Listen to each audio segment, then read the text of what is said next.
2006 asset Holmes എന്നുള്ള പേരിൽ. പക്ഷെ അതൊരു വിപ്ലവകരമായ തീരുമാനമായിരുന്നു. കാരണം എൻ്റെയൊക്കെ ഓർമ്മ ശരിയാണെങ്കിൽ മലയാള മനോരമ അടക്കം ഫുൾ പേജ് ആഡുമായിട്ടായിരുന്നു ഒരു തുടക്കം. എന്തായിരുന്നു അത്? 9 നിരസിക്കാൻ പറ്റാത്ത ലൊക്കേഷൻസിലേക്ക് പ്രോജക്റ്റുകൾ ഓഫർ ചെയ്യാൻ പറ്റി എന്നുള്ളത് വലിയ 500 അപ്പാർട്ട്മെന്റ് ഒരു ദിവസം തന്നെ ലോഞ്ച് ചെയ്തു അല്ലേ? വിചാരിച്ച പോലെ ഇവിടെ ഒരു വലിയ അതൊന്നും ഉണ്ടായില്ല. ഇപ്പോൾ തുറന്നു പറയുന്ന വിഷമമൊന്നുമില്ല. കാരണം അങ്ങനെ വിചാരിച്ച പോലത്തെ സെയിലൊന്നും വന്നില്ല. പക്ഷേ അതിൽ ചില പിഴവുകളുണ്ടായിരുന്നു, ചില പോരായ്മകളുണ്ടായിരുന്നു. ഞങ്ങൾ പിന്നീട് പരിഹരിച്ചു. അപ്പോൾ ഒരു പഠനം. അതെ, അപ്പോൾ കസ്റ്റമറുമായിട്ട് കണക്ട് ചെയ്യുന്ന ഒരു കാര്യത്തിനകത്തും ഒരു കോംപ്രമൈസ് വേണ്ട എന്നുള്ള ധാരണയോടുകൂടിയാണ് അന്ന് മുതൽ ഇന്ന് വരെ അസറ്റ് ഹോംസ്. പിന്നീട് വളർച്ചയുടെ പാതയിലായിരുന്നു. ഇന്ന് എവിടെ എത്തി നിൽക്കുന്നു അസറ്റ് ഹോംസ്? ഇന്ന് പ്രൈസോടുകൂടെ 123 പ്രോജക്റ്റുകൾ അസറ്റ് ഹോംസ് അനൗൺസ് ചെയ്തിട്ടുണ്ട്. അതിൽ 90 പ്രോജക്റ്റുകൾ നമ്മൾ പണി തീർത്ത് ഹാൻഡ് ഓവർ ചെയ്തിട്ടുണ്ട്. 52 രാജ്യങ്ങളിലുള്ള മലയാളി കസ്റ്റമേഴ്സ് ഉണ്ട്. 8000. അപ്പോൾ ഫാമിലി എടുത്ത് നോക്കുകയാണെങ്കിൽ എത്രയായിരിക്കും? അപ്പോൾ ഒരു 40,000 പേരുണ്ടാവും. അവരെ താമസ സൗകര്യങ്ങൾ തയ്യാറാക്കി കൊടുക്കാൻ അവരെ യാത്രയിൽ നമ്മൾ എപ്പോഴും കൂടെ ഉണ്ട്. അതാണ് ഒരു ലൈഫ് സൈക്കിൾ ബിൽഡർ നമ്മൾ ടാഗ് ചെയ്യാനുള്ള കാരണം. അസറ്റ് അതിൽ ഒതുങ്ങുന്നുണ്ടോ? ഇല്ല, നിങ്ങൾ കുറേ ഇന്നോവേറ്റീവ് ആയിട്ടുള്ള കാര്യങ്ങൾ പിന്നെയും ചെയ്യുന്നുണ്ട്. പ്രോഫിറ്റബിലിറ്റി മാത്രമായിട്ട് നമുക്ക് ഇനിയുള്ള കാലഘട്ടത്തിൽ ബിസിനസ് ചെയ്യാൻ പറ്റില്ല. ആ പി മാറി. ഇപ്പോൾ ശരിക്കും പറഞ്ഞാൽ ഇപ്പോൾ പർപ്പസാണ്. അടുത്ത പർപ്പസ് ഓഫ് ഡൂയിങ് ബിസിനസ് എന്നുള്ള വളരെ കൃത്യമായിട്ടുള്ള ചോദ്യമാണ്. അതിന് ഉത്തരവില്ലെങ്കിൽ നിങ്ങൾ എന്തൊക്കെ ചെയ്തിട്ട് കേൾക്കുക. ഞങ്ങളൊരു ടൊയോട്ടയാണ്. വേറെ ഒന്നും ഉണ്ടല്ല. ടൊയോട്ടയുടെ പോലെ ഞങ്ങൾക്ക് ഒരുപാട് റേഞ്ചിലുള്ള പ്രൊഡക്റ്റ് ഉണ്ട്. ഏറ്റവും വലിയ പ്രത്യേകത ഞങ്ങൾക്ക് മെയിൻ്റനൻസ് കുറവായിരിക്കും. കാരണം ഞങ്ങൾ എഞ്ചിനീയറിംഗ് വളരെ പെർഫെക്റ്റ് ആയിട്ട് ചെയ്യുന്ന ആൾക്കാർ. അപ്പോൾ എന്താ ഗുണമെന്ന് വെച്ചാൽ മെയിൻ്റനൻസ് കോസ്റ്റ് എന്ന് പറയുന്ന സംഭവം അസറ്റ് ഹോംസിൽ വളരെ കുറവാണ്. Transparency is the best word. Transparency ഇല്ലാതെ നിങ്ങൾ എന്താണ് ചെയ്യുന്നതെന്ന് നിങ്ങളുടെ പുസ്തകം നിങ്ങളുടെ മറ്റുള്ളവർ മുമ്പിൽ തുറന്നു വയ്ക്കാൻ തയ്യാറായിട്ടില്ല എന്നുണ്ടെങ്കിൽ nobody will come to you. വളരെ കൃത്യമായിട്ടുള്ള ട്രാൻസ്പെറൻസി എല്ലാ ഡിപ്പാർട്ട്മെൻറ്റുകളിലും എല്ലാ ടീം മെമ്പേഴ്സിനിടയിലും വളർത്തിയെടുക്കാനായിട്ട് നമുക്ക് സാധിക്കണം.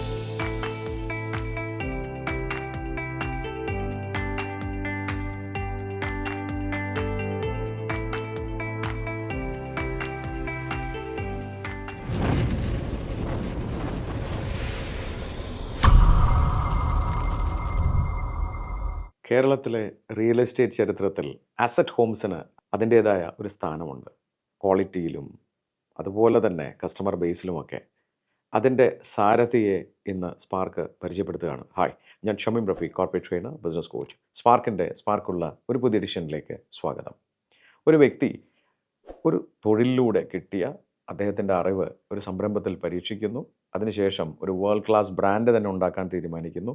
ഇന്ന് കേരളത്തിന് അഭിമാനമായ അസറ്റ് ഹോംസ് എന്ന വലിയ ഒരു ബ്രാൻഡ് പടുത്തുയർത്തുന്നു. എൻ്റെ സുഹൃത്തു കൂടിയായ ശ്രീ സുനിലാണ് ഇന്ന് സ്പാർക്കിൻ്റെ ഈ ഹോട്ട് സീറ്റിലുള്ളത്. സുനിൽ, സ്വാഗതം സ്പാർക്കിലേക്ക്. നമസ്കാരം. സുഖമായിട്ടിരിക്കുന്നു. താങ്കളുടെ വളർച്ച അടുത്ത് നിന്ന് കണ്ട ഒരു വ്യക്തിയാണ് ഞാൻ. താങ്കളുടെ സ്ഥാപനത്തിൽ നിരവധി ട്രെയിനിങ്ങിനൊക്കെ ഞാൻ വന്നിട്ടുണ്ട്. താങ്കളുടെ നാട്? ഞാൻ എറണാകുളമാണ്. എറണാകുളത്ത് പറവൂർ എന്ന് പറയുന്നൊരു സ്ഥലത്താണ് ഞാൻ വരുന്നത്. ജനിച്ചു വളർന്ന പറവൂരാണ്. പഠിച്ചത് സ്കൂളിംഗ് പറവൂരായിരുന്നു. കോളേജ് എഡ്യൂക്കേഷൻ തുടങ്ങുന്നത് UC കോളേജ്, ആലുവ UC കോളേജിലായിരുന്നു പ്രീ ഡിഗ്രി. അതിനുശേഷം തൃശ്ശൂർ എഞ്ചിനീയറിംഗ് കോളേജിലാണ് സിവിൽ എഞ്ചിനീയറിംഗ് പഠിച്ചത്. പിന്നീട് അണ്ണാ യൂണിവേഴ്സിറ്റിയിൽ നിന്ന് post graduate diploma in construction management ചെയ്തു. Post graduate diploma in construction management. അപ്പോൾ ആ ഒരു മേഖല ഇഷ്ടപ്പെട്ടിട്ട് തന്നെയാണ് എടുത്തത്. സിവിൽ എഞ്ചിനീയറിംഗ് ആണല്ലോ പഠിച്ചിരിക്കുന്നത്. അപ്പോൾ അത് കുറച്ചുകൂടെ ഒന്ന് സ്പെഷ്യലിസ്റ്റ് ആണ്. അപ്പോൾ കൺസ്ട്രക്ഷൻ മാനേജ്മെൻറ്റ് പഠിച്ചു. പിന്നെ അത് കഴിഞ്ഞിട്ട് ജോലിയുടെ കൂട്ടത്തിൽ കുറച്ച് പഠനങ്ങൾ നടത്തിയിട്ടുണ്ട്. ഈ ആദ്യത്തെ ജോലി എവിടെയായിരുന്നു? എൻ്റെ ആദ്യത്തെ ജോലി നമ്മുടെ ഈ institute of human resource development authority four electronics എന്ന് പറയുന്ന ഒരു സ്ഥാപനം, ഓട്ടോണമസ് സ്ഥാപനമാണ്. അവരാണ് എനിക്ക് തോന്നുന്നു കേരളത്തിലെ ആദ്യത്തെ സ്വകാര്യ അല്ലെങ്കിൽ ഗവൺമെൻറ്റിലല്ലാത്ത എഞ്ചിനീയറിംഗ് കോളേജ് പണിതത്. Model engineering college Kochi. Model engineering കോളേജിൻ്റെ നിർമ്മാണ സൈറ്റിൽ ആയിരുന്നു എൻ്റെ ആദ്യത്തെ ജോലി. എഞ്ചിനീയറിംഗ് കഴിഞ്ഞിട്ട് ആദ്യത്തെ ജോലി അവിടെയായിരുന്നു. സൈറ്റ് ഇൻചാർജ് ആയിട്ടുള്ള ജോലിയായിരുന്നു. സൂപ്പർവൈസിങ് ജോബ് തന്നെ. എത്ര നാൾ? എൻ്റെ സീനിയറായിട്ടൊരു ഒരാളുണ്ടായിരുന്നു. സീനിയറായിട്ടുള്ള ആളെന്ന് വെച്ചാൽ അദ്ദേഹം കോതകൽ എഞ്ചിനീയറിംഗ് കോളേജിൽ പഠിച്ചിട്ടുള്ളതും കുവൈറ്റിൽ ഒരുപാട് നാൾ ജോലി ചെയ്തിട്ടുള്ള ആളായിരുന്നു. അപ്പോൾ ഒരു ഗുണം കിട്ടിയെന്ന് വെച്ചാൽ ഈ ഇറാഖ് യുദ്ധം ഉണ്ടായല്ലോ, ഇറാഖ് കുവൈറ്റ് യുദ്ധം ഉണ്ടായപ്പോൾ അവിടെ നിന്ന് ഓടിപ്പോകുന്ന മലയാളിയിൽപ്പെടുന്നൊരു വ്യക്തിയായിരുന്നു. അപ്പോൾ അദ്ദേഹത്തിന് വളരെ ഇൻ്റർനാഷണൽ എക്സ്പോഷറുള്ള കാര്യങ്ങൾ പഠിക്കാനായി. അപ്പോൾ സത്യം പറഞ്ഞാൽ ജോലിയേക്കാൾ ഉപരിയായിട്ട് ഈ ശശിസാറിൻ്റെ ക്ലാസ്സാണ് രാവിലെ തൊട്ട് വൈകുന്നേരം വരെ. അതായിരുന്നു ശരിക്കും നമ്മുടെ ഒരു ബേസ്. എങ്ങനെ അപ്പോൾ എനിക്ക് തോന്നുന്നു വലിയ നമ്മുടെ നാട്ടിൽ ചെയ്യാത്ത ഒരുപാട് കാര്യങ്ങൾ ഇതിനകത്ത് ഉണ്ടെന്നുള്ളതും ഒരു വലിയ ഇൻ്റർനാഷണൽ എക്സ്പോഷർ കിട്ടാനുമൊക്കെ സാറിൻ്റെ ട്രെയിനിങ് വളരെ സഹായിച്ചിട്ടുണ്ട്. എത്ര നാളുണ്ടായിരുന്നു അത്? ഞാനവിടെ ഒരു വർഷം ഉണ്ടായിരുന്നു. പക്ഷേ എന്ത് പറ്റിയെന്ന് വെച്ചാൽ ആ ഒരു വർഷം കഴിഞ്ഞപ്പോൾ എനിക്ക് ഫോർച്യുനേറ്റ്ലി ഓർ അൺഫോർച്യുനേറ്റ്ലി, ഫോർച്യുനേറ്റ്ലി തന്നെ പറയാം, എനിക്ക് കൊച്ചിൻ റിഫൈനറീസിൽ ജോലി കിട്ടി. ഓക്കെ. കൊച്ചിൻ റിഫൈനറിൽ ഒരു വർഷം വർക്ക് ചെയ്തു. അപ്പോൾ അതൊരു ട്രെയിനിങ് പീരീഡാണ് 1 ഇയർ. 1 ഇയർ ട്രെയിനിങ് പീരീഡ് കഴിയുമ്പോൾ വളരെ സാധ്യത കുറവാണ് പെർമനൻ്റ് ആവാനായിട്ടുള്ള. അപ്പോൾ അത് തന്നെ സംഭവിച്ചു, പെർമനൻ്റ് ആയില്ല. അപ്പോൾ ദെൻ ഐ ജോയിൻഡ്. അന്നാണ് കേരളത്തിൽ എനിക്ക് തോന്നുന്നു റിയൽ എസ്റ്റേറ്റ് ബൂമൊക്കെ തുടങ്ങുന്ന സമയമാണ്. ഫ്ലാറ്റുകളൊക്കെ പണി തുടങ്ങുന്ന സമയമാണ് 93. ഓക്കെ. അപ്പോൾ ആ സമയത്ത് ബാംഗ്ലൂർ ബേസ്ഡ് ആയിട്ടുള്ളൊരു ആർക്കിടെക്റ്റ്, അവിടെയും ഫോർച്യുനേറ്റ്ലി നല്ല ബോസുമാരായിരുന്നു എനിക്ക് കിട്ടിയത്. ആദ്യം ശശി സാറിൻ്റെ കാര്യം ഞാൻ പറഞ്ഞല്ലോ. പിന്നീട് Cochin refinery one of the world's best construction standards keep ചെയ്യുന്ന സ്ഥലമാണ്. കാരണം അത്രയധികം സേഫ്റ്റി, തീർച്ചയായും. കൺസ്ട്രക്ഷൻ സേഫ്റ്റിയും കൺസ്ട്രക്ഷൻ ശേഷമുള്ള സേഫ്റ്റിയും ക്വാളിറ്റി എല്ലാം ശ്രദ്ധിക്കുന്നൊരു സ്ഥാപനമായിരുന്നു കൊച്ചി റിഫൈനറീസ്. അവിടുന്ന് ഞാൻ ജോയിൻ ചെയ്ത രവികുമാർ എന്ന് പറയുന്ന ഒരു ആർക്കിടെക്റ്റ് കൂടിയാണ്. അദ്ദേഹം ബാംഗ്ലൂർ ബേസ്ഡുള്ള ആർക്കിടെക്റ്റാണ്. അപ്പോൾ അദ്ദേഹത്തിൻ്റെ ഒരു പ്രത്യേകത എന്താണെന്ന് വെച്ചാൽ അദ്ദേഹത്തിൻ്റെ പ്രോജക്റ്റുകൾ മാത്രം ചെയ്യുന്ന ആളായിരുന്നു. അപ്പോൾ വളരെ ഒരു ഗുരുമുഖത്തു നിന്ന് പഠിക്കുക എന്ന് പറയുന്ന പോലെ ഒരു ഫ്ലാറ്റ് നിർമ്മാണം കൃത്യമായിട്ട് പഠിക്കാൻ പറ്റിയത് അദ്ദേഹത്തിൻ്റെ ആണ്. അദ്ദേഹം എവിടെയാണ് പ്രോജക്റ്റ് ചെയ്തത്? ഞങ്ങൾ അന്ന് ചെയ്ത പ്രോജക്റ്റ് എറണാകുളത്ത് കരിക്കാമുറി ഇവിടെയാണ് ആദ്യത്തെ പ്രോജക്റ്റ്. എറണാകുളത്ത് തന്നെയാണ്. കാരണം അവർ എറണാകുളത്ത് ആദ്യത്തെ പ്രോജക്റ്റ് ചെയ്തപ്പോഴാണ് എന്നെ അപ്പോയിൻറ്റ് ചെയ്യുന്നത്. അപ്പോൾ അവിടെ ചെന്നപ്പോഴാണ് മനസ്സിലായത് അവിടെ എല്ലാം കൂടെ ഞാൻ മാത്രമേ ഉള്ളൂ. വാച്ച്മാൻ മുതൽ വർക്കേഴ്സിൻ്റെ കൂലി കൊടുക്കാനും ഡ്രോയിങ്സ് പറഞ്ഞു കൊടുക്കാനും ബില്ല് എഴുതാനും സൂപ്പർവൈസ് ചെയ്യാനും എല്ലാം ഓൾ ഇൻ ഓൾ ആണ്. അത് മാത്രമല്ല ഫ്ലാറ്റ് വിൽക്കാനും കസ്റ്റമറെ ഹാൻഡിൽ ചെയ്യാനും എല്ലാം ഞാൻ മാത്രം. പിന്നെ നെയ്ബേഴ്സിൻ്റെ പ്രശ്നം തീർക്കാനും ലോഡിങ് അൺലോഡിങ്ങുകാരുടെ പ്രശ്നം തീർക്കാനും എല്ലാം വേറെ ആരും ആവശ്യമില്ല, ഒരാളുടെ ആവശ്യമുള്ളൂ എന്നുള്ളത് ഫുൾ സ്റ്റാൻഡ്. അപ്പോൾ that actually help me to learn this business very well. കാരണം അതിൻ്റെ 360 ഡിഗ്രി പഠിക്കാൻ പറ്റി. 12 മാസം കൊണ്ട് ആ 12 ഫ്ലാറ്റുകൾ പണി തീർത്ത് ഹാൻഡ് ഓവർ ചെയ്യാൻ സാധിച്ചു. ചെറിയ പ്രോജക്റ്റ് ആയിരുന്നു, പക്ഷേ എന്നിരുന്നാൽ പോലും കട്ടില് ചെറുതാണെങ്കിലും കാല് 4 വേണമെന്ന് പറഞ്ഞ പോലെ ഈവൻ ഒക്യുപ്പൻസ് സർട്ടിഫിക്കറ്റ് എങ്ങനെ മേടിക്കാം, ജോയിന്റ് വെഞ്ചർ ഡെവലപ്മെൻറ്റ് എങ്ങനെ രജിസ്റ്റർ ചെയ്യാം എന്നുള്ളത് വരെയുള്ള കാര്യങ്ങൾ എല്ലാം പഠിക്കാൻ പറ്റും. വളരെ ആ ഒരു കൊല്ലം കഴിഞ്ഞ പ്രോജക്റ്റ് തീർന്നു. ആ പ്രോജക്റ്റ് ഒരു കൊല്ലം കഴിഞ്ഞ് തീർന്നപ്പോൾ അതിനു മുമ്പ് തന്നെ പാരലായിട്ട് ഞാനും എൻ്റെ സുഹൃത്തും കൂടി കൺസ്ട്രക്ഷൻ കോൺട്രാക്റ്റൊക്കെ ചെയ്യുന്നുണ്ടായിരുന്നു. ആ സമയത്തൊരു നമ്മുടെ ഒരു എന്താ പറയുക, ഒരു കരിയർ പടുത്തുയർത്തണമെങ്കിൽ ഇതൊക്കെ വേണം എന്നുള്ളൊരു തോന്നലിൽ അപ്പോൾ ഞങ്ങൾ എന്ത് ചെയ്യുമെന്ന് വെച്ചാൽ ഞങ്ങൾ രാവിലെ ഈ സൈറ്റിൽ പോകുന്നതിന് മുമ്പുള്ള സമയം ആ സൈറ്റിൽ നിന്ന് പുറത്തിറങ്ങിയ ശേഷമുള്ള സമയമാണ് നമ്മളുടെ സ്വന്തം പ്രോജക്റ്റിന് വേണ്ടി ചിലവഴിക്കുക. ശരി. അപ്പോൾ പാരലലി എന്ത് പ്രായം ഉണ്ടെന്ന്?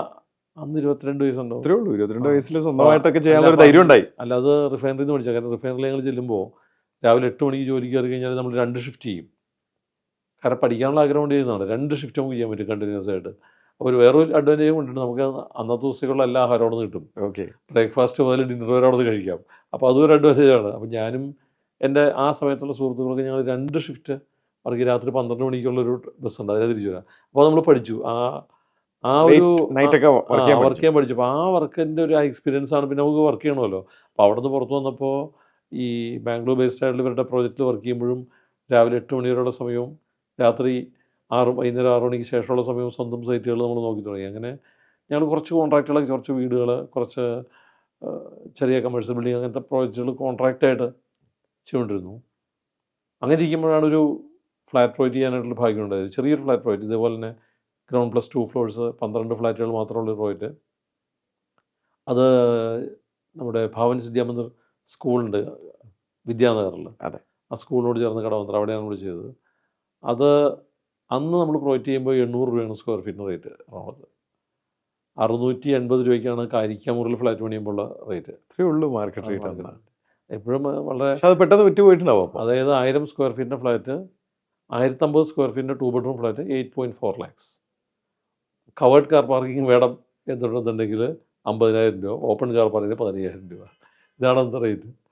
അവിടെ നിന്നാണ്, അതാണ് നമ്മൾ സ്വന്തമായിട്ട് ഞാൻ ചെയ്യുന്ന ഫ്ലാറ്റ് പ്രോജക്റ്റ്. അതാണ് കൺസ്ട്രക്ഷൻ വർക്ക് ചെയ്യുന്നുണ്ടെങ്കിൽ അതായിരുന്നു ആദ്യത്തെ ഫ്ലാറ്റ് പ്രോജക്റ്റ്. പിന്നെ അവിടെ നിന്നൊരു 2006 വരെയുള്ള കാലഘട്ടത്തിൽ ഏകദേശം ഒരു 14ഓളം പ്രോജക്റ്റുകൾ, 15ഓളം പ്രോജക്റ്റുകൾ സുഹൃത്തുമായി ചേർന്ന് തന്നെ. അതെ, അതെല്ലാം ഈ പറഞ്ഞ പോലെ ഒരു ലോ റൈസ് ആയിരുന്നു കൂടുതൽ, 1-2 ഹൈ റൈസ് ഉണ്ടാവുള്ളൂ. പക്ഷേ എന്നിരുന്നാൽ പോലും ഒരു 400ഓളം ഫ്ലാറ്റുകൾ, 400-425ഓളം ഫ്ലാറ്റുകൾ ചെറുപ്രായത്തിൽ തന്നെ ഹാൻഡ് ഓവർ ചെയ്ത് സാധിച്ചു. 2006 അസറ്റ് ഹോംസ് എന്നുള്ള പേരിൽ നമ്മുടെ സ്ഥാപനം. അതിനൊരു കാരണം എന്ന് വെച്ചാൽ അന്നത്തെ കാലഘട്ടത്തിൽ ശരിക്കും ഈ റിയൽ എസ്റ്റേറ്റ് ഇൻഡസ്ട്രിയിലുണ്ടായിരുന്നൊരു വലിയ കുഴപ്പം എന്ന് പറഞ്ഞാൽ it was not at all customer centric. കസ്റ്റമറായിട്ട് ബന്ധമില്ലാത്ത ഏക ബിസിനസ്സായിട്ട് എനിക്ക് തോന്നുന്നു. കാരണം നമ്മൾ ഷർട്ട് മേടിക്കാൻ പോയ പോലും അന്ന് വലിയ അത്ഭുതമാണ്. സീമാർട്ടിൽ പോകുമ്പോൾ ആൾക്കാർ സാറേന്ന് കൂടി നമ്മുടെ അടുത്ത് വരുന്നു, നമ്മുടെ ഷർട്ടൊക്കെ ഡീച്ച് കാണിക്കുന്നു, ഭയങ്കര സർവീസാണ്. അപ്പോൾ നമ്മൾ ഒരാഗ്രഹമാണ് നമ്മളെയും കൂടെ ഗൗനിക്കുന്ന ഒരു സ്ഥലത്ത് നമുക്ക് പോകണമല്ലോ എന്നുള്ളത്. പക്ഷേ ഈ ഇൻഡസ്ട്രിയിലെ കുഴപ്പമൊന്നും ഈ ഇൻഡസ്ട്രിയിൽ ശരിക്കും പറഞ്ഞു കഴിഞ്ഞാൽ അങ്ങനെയില്ല. അതായത് ബിൽഡർ ഇഷ്ടത്തിന് പണിയുന്നു, കസ്റ്റമർ വേണമെങ്കിൽ മേടിക്കണം എന്നുള്ള ആ ഒരു രീതി മാർക്കറ്റിൽ വല്ലാണ്ട് നിലനിന്നിരുന്നൊരു സമയമാണത്. ഒരുപാട് കേസുകൾ. അപ്പോൾ അവിടെയാണ് നമ്മൾ ഗ്യാപ്പ് നമുക്ക് മനസ്സിലായത്. അവിടെ ഒരു കുറവുണ്ട്. അതായത് ഒരു കസ്റ്റമർ സെൻട്രിക് ആയിട്ട് അപ്രോച്ചുള്ള ഒരു ബിൽഡർ വലിയൊരു ഡെഫിഷ്യൻസി മാർക്കറ്റിലുണ്ടെന്നുള്ളത് മനസ്സിലായപ്പോഴാണ് അസറ്റ് ഹോം സ്ഥാപിക്കാനുള്ള തീരുമാനത്തിൻ്റെ ഒരു കാരണം. 2006 പക്ഷെ അതൊരു വിപ്ലവകരമായ തീരുമാനമായിരുന്നു. കാരണം എൻ്റെയൊക്കെ ഓർമ്മ ശരിയാണെങ്കിൽ മലയാള മനോരമ അടക്കം ഫുൾ പേജ് ആഡുമായിട്ടായിരുന്നു ഒരു തുടക്കം. എന്തായിരുന്നു അത്? അല്ല, നമുക്ക് ആ സമയത്തൊരു ആവശ്യമുള്ള പരിചയസമ്പത്തുണ്ട്. ആ. അന്ന് മാർക്കറ്റിലുള്ള മറ്റു പല ബിൽഡർമാരെക്കാട്ടിലും കൂടുതൽ അനുഭവ സമ്പത്ത് നമുക്കുണ്ട്. It was not at all branded എന്നുള്ളത് മാത്രമല്ല, വ്യക്തിപരമായിട്ട് എറണാകുളത്തൊരു ഫ്ലാറ്റ് പോയിട്ട് കംപ്ലീറ്റ് ചെയ്യാനുള്ള എല്ലാ സംവിധാനവും അന്ന് തന്നെ നമ്മുടെ കൂടെ ഉണ്ട്. പക്ഷേ പ്രോബ്ലം എന്ന് വെച്ചാൽ നമ്മൾ ബ്രാൻഡഡ് ആയിരുന്നു. അപ്പോൾ ഒരു ബ്രാൻഡിങ് അല്ലെങ്കിൽ ഒരു ഒരു ഒരു നെയിം ക്രിയേറ്റ് ചെയ്ത് കസ്റ്റമർ സെൻട്രിക് ആയിട്ടൊരു മെസ്സേജ് മാർക്കറ്റിലേക്ക് കൊണ്ടുവരണം എന്നുണ്ടെങ്കിൽ അന്നത്തെ കാലത്ത് ഏറ്റവും നല്ല മാർഗ്ഗം എന്ന് പറയുന്നത് പ്രിൻറ്റ് മീഡിയ തന്നെയാണ്. അപ്പോൾ ആ പ്രിൻറ്റ് മീഡിയ വഴിയായിരുന്നു നമ്മൾ തുടങ്ങിയത്. പക്ഷെ അതൊരു വലിയ അനൗൺസ്മെന്റ് ആയിരുന്നു. നമ്മൾ 500 ഫ്ലാറ്റുകൾ ഒന്നിച്ച് അനൗൺസ് ചെയ്യാണ് ചെയ്തത്. എത്ര പ്രോജക്റ്റ്? 9 പ്രോജക്റ്റുകൾ. 9 എല്ലാം കൊച്ചിയിൽ. എല്ലാം കൊച്ചിയിൽ. 9 പ്രോജക്റ്റ്. ലൊക്കേഷൻസ് നമ്മൾ ആൾക്കാരെ കാണിച്ചു കൊടുത്തുള്ള ഏറ്റവും പ്രധാനപ്പെട്ട അതിൽ ഒരു തീം ഉണ്ടായിരുന്നു. തീം എന്താണെന്ന് വെച്ചാൽ നിങ്ങൾക്ക് കൊച്ചിയിൽ എറണാകുളത്ത് എവിടെ ഫ്ലാറ്റ് വേണമെങ്കിലും ഞങ്ങളുടെ ഒരു ചോയ്സ് ഉണ്ട്. ലൊക്കേഷൻ ഇതിനകത്ത് ഏറ്റവും ഇമ്പോർട്ടൻ്റ് ആയിട്ടുള്ള കാര്യമാണ്. ഇപ്പോൾ ഏത് വലിയ ബ്രാൻഡാണെങ്കിലും ലൊക്കേഷൻ വളരെ പരമപ്രധാനമായിട്ടുള്ള കാര്യമാണ്. കാരണം എന്താണ് റിയൽ എസ്റ്റേറ്റിൽ ശ്രദ്ധിക്കേണ്ട അല്ലെങ്കിൽ നിർമ്മാണ രംഗത്തുള്ളവർ ശ്രദ്ധിക്കേണ്ട ആദ്യത്തെ കാര്യം എന്ന് വെച്ചാൽ ഒന്നാമത്തെയും രണ്ടാമത്തെയും മൂന്നാമത്തെയും കാര്യം ലൊക്കേഷൻ തന്നെയാണ്. അപ്പോൾ ആ 9 നിരസിക്കാൻ പറ്റാത്ത ലൊക്കേഷൻസിലേക്ക് പ്രോജക്റ്റുകൾ ഓഫർ ചെയ്യാൻ പറ്റി എന്നുള്ളത് വലിയ 500 അപ്പാർട്ട്മെന്റ് ഒരു ദിവസം തന്നെ ലോഞ്ച് ചെയ്തു അല്ലേ? വിചാരിച്ച പോലെ കൂടെ ഒരു വലിയ അതൊന്നും ഉണ്ടായില്ല. ഇപ്പോൾ തുറന്നു പറയാനുള്ള വിഷമമൊന്നുമില്ല. കാരണം അങ്ങനെ വിചാരിച്ച പോലത്തെ സെയിലൊന്നും വന്നില്ല. പക്ഷേ അതിൽ ചില പിഴവുകളുണ്ടായിരുന്നു, ചില പോരായ്മകളുണ്ടായിരുന്നു. ഞങ്ങൾ പിന്നീട് പരിഹരിച്ചു. അപ്പോൾ അതൊരു പഠനം. അതെ. അപ്പോൾ അല്ല, ഈ നമ്മുടെ ഈ ഒരു 15 ഫ്ലാറ്റ് പണിതു എന്നുള്ളതൊന്നും വലിയ കാര്യമായിട്ട് ഞാനത് ഇപ്പോഴും കണക്കാക്കുന്നില്ല. കാരണം ഇപ്പോൾ അസറ്റ് ഹോംസ് ഇന്നത്തെ കാലഘട്ടത്തിൽ നമ്മൾ 123 റേറ്റ് ഇപ്പോഴും നമ്മുടെ എല്ലാ പ്രോജക്റ്റ് ലോഞ്ചും ഒരു ലേണിംഗ് തന്നെയാണ്. കാരണം നമ്മൾ വർക്ക് ചെയ്തുകൊണ്ടിരുന്ന മാർക്കറ്റ് അന്ന് 2006 നമ്മൾ വർക്ക് ചെയ്തുകൊണ്ടിരിക്കുന്ന മാർക്കറ്റിന് സ്വന്തമായിട്ട് ഒരു വീട് പോലും പണിയാത്ത ആൾക്കാർ വലിയ 20 25 നിലയുള്ള കെട്ടിടങ്ങളൊക്കെ അനൗൺസ് ചെയ്തൊരു കാലത്തൊക്കെയാണ് ഞങ്ങൾ മാർക്കറ്റിലേക്ക് വരുന്നത്. അപ്പോൾ ഡെഫിനറ്റ്ലി നമുക്കറിയാം ഇതിനൊക്കെ ഒരു മാറ്റം ഉണ്ടാവും. ഒരു റിഫൈൻഡ് ആയിട്ടുള്ള പ്രൊഫഷണൽ ആയിട്ടുള്ള അപ്രോച്ചോടുള്ള വളരെ മെറ്റിക്കുലസ് ആയിട്ട് പ്ലാൻ ചെയ്ത് വരുന്ന പ്രോജക്റ്റുകൾ വരുന്നൊരു കാലമുണ്ടാകും. ആ കാലത്തിന് വേണ്ടി പ്രിപ്പയർ ആവുക എന്നുള്ളത് തന്നെയാണ് നമ്മളുടെ ഒരു ലക്ഷ്യം വരുന്നത്. ആ കാരണം കൊണ്ട് തന്നെ ഒരു കാര്യത്തിലും അങ്ങനെ കോംപ്രമൈസ് ചെയ്യാനായിട്ട് നമ്മൾ തയ്യാറായിരുന്നില്ല. ക്വാളിറ്റിയിലാണെങ്കിലും സേഫ്റ്റിയിലാണെങ്കിലും ടൈം ലൈൻസിൻ്റെ കാര്യത്തിലാണെങ്കിലും എസ്റ്റിമേഷൻസും കോസ്റ്റിങ്ങിൻ്റെയും കാര്യത്തിലാണെങ്കിലും അതിനേക്കാൾ ഉപരിയായിട്ട് കസ്റ്റമറുമായിട്ട് കണക്ട് ചെയ്യുന്ന ഒരു കാര്യത്തിനകത്തും ഒരു കോംപ്രമൈസ് വേണ്ട എന്നുള്ള ധാരണയോടുകൂടിയാണ് അന്ന് മുതൽ ഇന്ന് വരെ അസറ്റ് ഹോംസ് പിന്നീട് വളർച്ചയുടെ പാതയിലായിരുന്നു. ഇന്ന് എവിടെ എത്തി നിൽക്കുന്നു അസറ്റ് ഹോംസ്? ഇന്നിപ്പോൾ ആസ് ഓൺ ടുഡേ 123 പ്രോജക്റ്റുകൾ അസറ്റ് ഹോംസ് അനൗൺസ് ചെയ്തിട്ടുണ്ട്. അതിൽ 90 പ്രോജക്റ്റുകൾ നമ്മൾ പണി തീർത്ത് ഹാൻഡ് ഓവർ ചെയ്തിട്ടുണ്ട്. 33 പ്രോജക്റ്റ് അക്രോസ് കേരളത്തിലെ 10 ഡിസ്ട്രിക്റ്റിലും അസറ്റ് ഹോംസിൻ്റെ പ്രസൻസ് ഉണ്ട്. സ്റ്റാൻഡേർഡ് ആൻഡ് പൂർ പോലുള്ള റേറ്റിംഗ് ഏജൻസികൾ, ക്രിസിൽ പോലുള്ള റേറ്റിംഗ് ഏജൻസികളുടെ റേറ്റിംഗിൽ GA2+ എന്നുള്ള കേരളത്തിലെ ഹയസ്റ്റ് റേറ്റിംഗ് നമുക്ക് കരസ്ഥമാക്കാൻ സാധിച്ചിട്ടുണ്ട്. ഏകദേശം 300ഓളം വരുന്ന ഒരു ടീമിനെ, റിയൽ എഞ്ചിനീയറിംഗ് ടീമിനെ നമുക്ക് വളർത്തിയെടുക്കാൻ സാധിക്കും. അതിൽ തന്നെ ഒരു പകുതിയോളം ആൾക്കാർ ഒരു 12, 13, 14, 15 കൊല്ലമൊക്കെ ആയിട്ട് അസറ്റ് ഹോംസിൽ വർക്ക് ചെയ്യുന്ന ആൾക്കാരാണ്. സ്ഥാപനം തുടങ്ങിയ കാലം മുതലുള്ള ഏകദേശം 20ഓളം പേര് ഇപ്പോഴും നമ്മൾ വർക്ക് ചെയ്യുന്നുണ്ട്. എത്ര കസ്റ്റമേഴ്സ് നമുക്കുണ്ടാവും ഇപ്പോൾ അസറ്റ് ഹോംസ്? ഈ ആസ് ഓൺ ടുഡേ നമുക്കൊരു 8,000 മുകളിൽ കസ്റ്റമേഴ്സ് ഉണ്ട്. കസ്റ്റമേഴ്സ് നമ്മൾ പറയുമ്പോൾ എത്ര രാജ്യങ്ങളിലാണ്? ഏകദേശം 52 രാജ്യങ്ങളിൽ 52 രാജ്യങ്ങളിലുള്ള മലയാളി കസ്റ്റമേഴ്സ് ഉണ്ട്. 8000. അപ്പോൾ ഫാമിലി എടുത്ത് നോക്കുകയാണെങ്കിൽ എത്ര ആയിരിക്കും? ഇപ്പോൾ ഒരു 40,000 പേരുണ്ടാവും, അല്ലെങ്കിൽ എന്തായാലും 30,000 പേര് കൂടുതലുണ്ടാവും. അഭിമാനപൂർവ്വം പറയാം, 40,000 പേര് നമ്മുടെ കൂലിയിലാണ് കിടന്ന് ഉറങ്ങുന്നതെന്ന് പറയാം അസറ്റ് ഹോംസിൽ. അല്ല, അതിനേക്കാളും ഒരു ലൈനൂടെ നമ്മൾ പലപ്പോഴും പറയാറുണ്ട് ഓഫീസിലേക്ക്. അതായത് ഈ 40,000 പേര് സമാധാനത്തിൽ ഉറങ്ങിയാലേ നിങ്ങൾക്ക് ഉറങ്ങാൻ പറ്റുള്ളൂ. അതുകൊണ്ട് അപ്പോൾ അതുകൊണ്ട് നമ്മൾ എന്ത് ചെയ്ത് കഴിഞ്ഞാലും ഈ വീടെന്നിപ്പോൾ ആൾക്കാർ വീട് ഉപയോഗിക്കുന്ന ഒരു ദിവസത്തിന് 8 മണിക്കൂറൊക്കെ ആവറേജ് ഒരാൾ വീട് ഉപയോഗിക്കുന്നുള്ളൂ. ബാക്കി സമയം ആൾക്കാർ പുറത്താണ്. അപ്പോൾ ഈ 8 മണിക്കൂറിൽ എനിക്കൊരു പരമാവധി സമയം അവർ ഉറങ്ങാൻ ഉപയോഗിക്കുന്ന സമയമാണ്. അപ്പോൾ ഈ ഉറങ്ങാൻ ഉപയോഗിക്കുന്ന സമയം അവർക്ക് വളരെ സന്തോഷമായിട്ടും സമാധാനമായിട്ടും ചിലവഴിക്കാൻ പറ്റില്ല എന്നുണ്ടെന്നുണ്ടെങ്കിൽ അതിനുള്ള സൗകര്യങ്ങളും അതിനുള്ളൊരു അന്തരീക്ഷവും അതിൻ്റെ നിർമ്മാണ ക്വാളിറ്റിയൊക്കെ നമ്മൾ കൊടുത്തിട്ടില്ല എന്നുണ്ടെങ്കിൽ പ്രശ്നമാണ്. അവർക്ക് ആ ടെൻഷൻ പിന്നെ ആ സമയമാണ് അവർ ഉപയോഗിക്കുന്നത്. അതെ സോ അവിടെ ഒരു ചോദ്യ പ്രസക്തിയുണ്ട്. ഈ റിയൽ എസ്റ്റേറ്റ് മാർക്കറ്റിൽ എസ്പെഷ്യലി കൺസ്ട്രക്ഷൻ മേഖലയിൽ പലതിനും തുടക്കം കുറിച്ചത് അസറ്റാണ്. ഒരുപാട് കാര്യങ്ങൾക്ക് അറിഞ്ഞോ അറിയാതെ നമ്മൾ തുടക്കം കുറിച്ചിട്ടുണ്ട്. ഈ ഞങ്ങൾ ഈ പ്രോജക്റ്റുകൾ ഒന്നിച്ച് ലോഞ്ച് ചെയ്തപ്പോൾ പറഞ്ഞു ആരും ഇങ്ങനെ ചെയ്തിട്ടില്ലല്ലോ നമ്മൾ പലരും ചോദിച്ചിട്ടുണ്ട്. പക്ഷേ അതങ്ങനെ നമ്മൾ ഉദ്ദേശിച്ച് അങ്ങനെ ആവട്ടെ എന്ന് വിചാരിച്ച് ചെയ്തൊന്നുമല്ല, അങ്ങനെ ആയിപ്പോയതാണ്. പക്ഷെ അന്ന് നമ്മളൊരു ഇന്നോവേഷനോട് കുറച്ചൊരു അടുപ്പം നമ്മൾ കാണിച്ചിട്ടുണ്ട്. അന്ന് ഞങ്ങൾ 2006 asset homes digital apartments launch ചെയ്തിട്ടുണ്ട്. ഡിജിറ്റൽ അപ്പാർട്ട്മെന്റ് ഡിജിറ്റൽ അപ്പാർട്ട്മെൻറ്റ്സ് ഉള്ള എന്താണ്? ബ്രാൻഡ് തന്നെ നമ്മൾ ലോഞ്ച് ചെയ്തിട്ടുണ്ട്. ഡിജിറ്റൽ അപ്പാർട്ട്മെൻറ്റ്സ് നമ്മളെന്ന് പറഞ്ഞപ്പോൾ അന്ന് നമുക്ക് ആലോചിക്കാൻ പറ്റുന്ന അന്തരീക്ഷം ഉണ്ടായിരുന്നില്ല. ഒരു വൈഫൈ എൻവയോൺമെൻ്റ് ആയിരിക്കും, നിങ്ങൾക്ക് ഫ്രീ ആയിട്ട് വൈഫൈ എൻവയോൺമെൻറ്റിൽ വർക്ക് 2006 2006 ചിന്തിക്കാൻ പോലും പറ്റില്ല. അതുപോലെ തന്നെ നമ്മൾ ക്യാമറ കൺട്രോൾഡ് സെക്യൂരിറ്റി സിസ്റ്റം ഉണ്ടായിരുന്നു. ക്യാമറ കൺട്രോൾഡ് ആയിരുന്നു എൻറ്റയർ പ്രമേസും. അത് IP ക്യാമറ. അപ്പോൾ നമ്മളന്ന് കസ്റ്റമേഴ്സിന് പറഞ്ഞിട്ടുണ്ട്, ഞങ്ങൾ കസ്റ്റമേഴ്സിനെ കാണിച്ചു വിൽക്കുമ്പോൾ ഞങ്ങൾ കാണിച്ചു, ദുബായിൽ എക്സിബിഷൻ എടുക്കുമ്പോൾ നമ്മൾ കാണിച്ചു, ഇതാണ് നമ്മളുടെ ഫ്ലാറ്റിലെ ചിൽഡ്രൻസ് പ്ലേ ഏരിയ, ഇവിടെ നിങ്ങളുടെ കുട്ടികൾ കളിക്കുന്നത് നിങ്ങൾക്ക് ദുബായിൽ നിന്ന് കാണാം ലൈവായിട്ട്.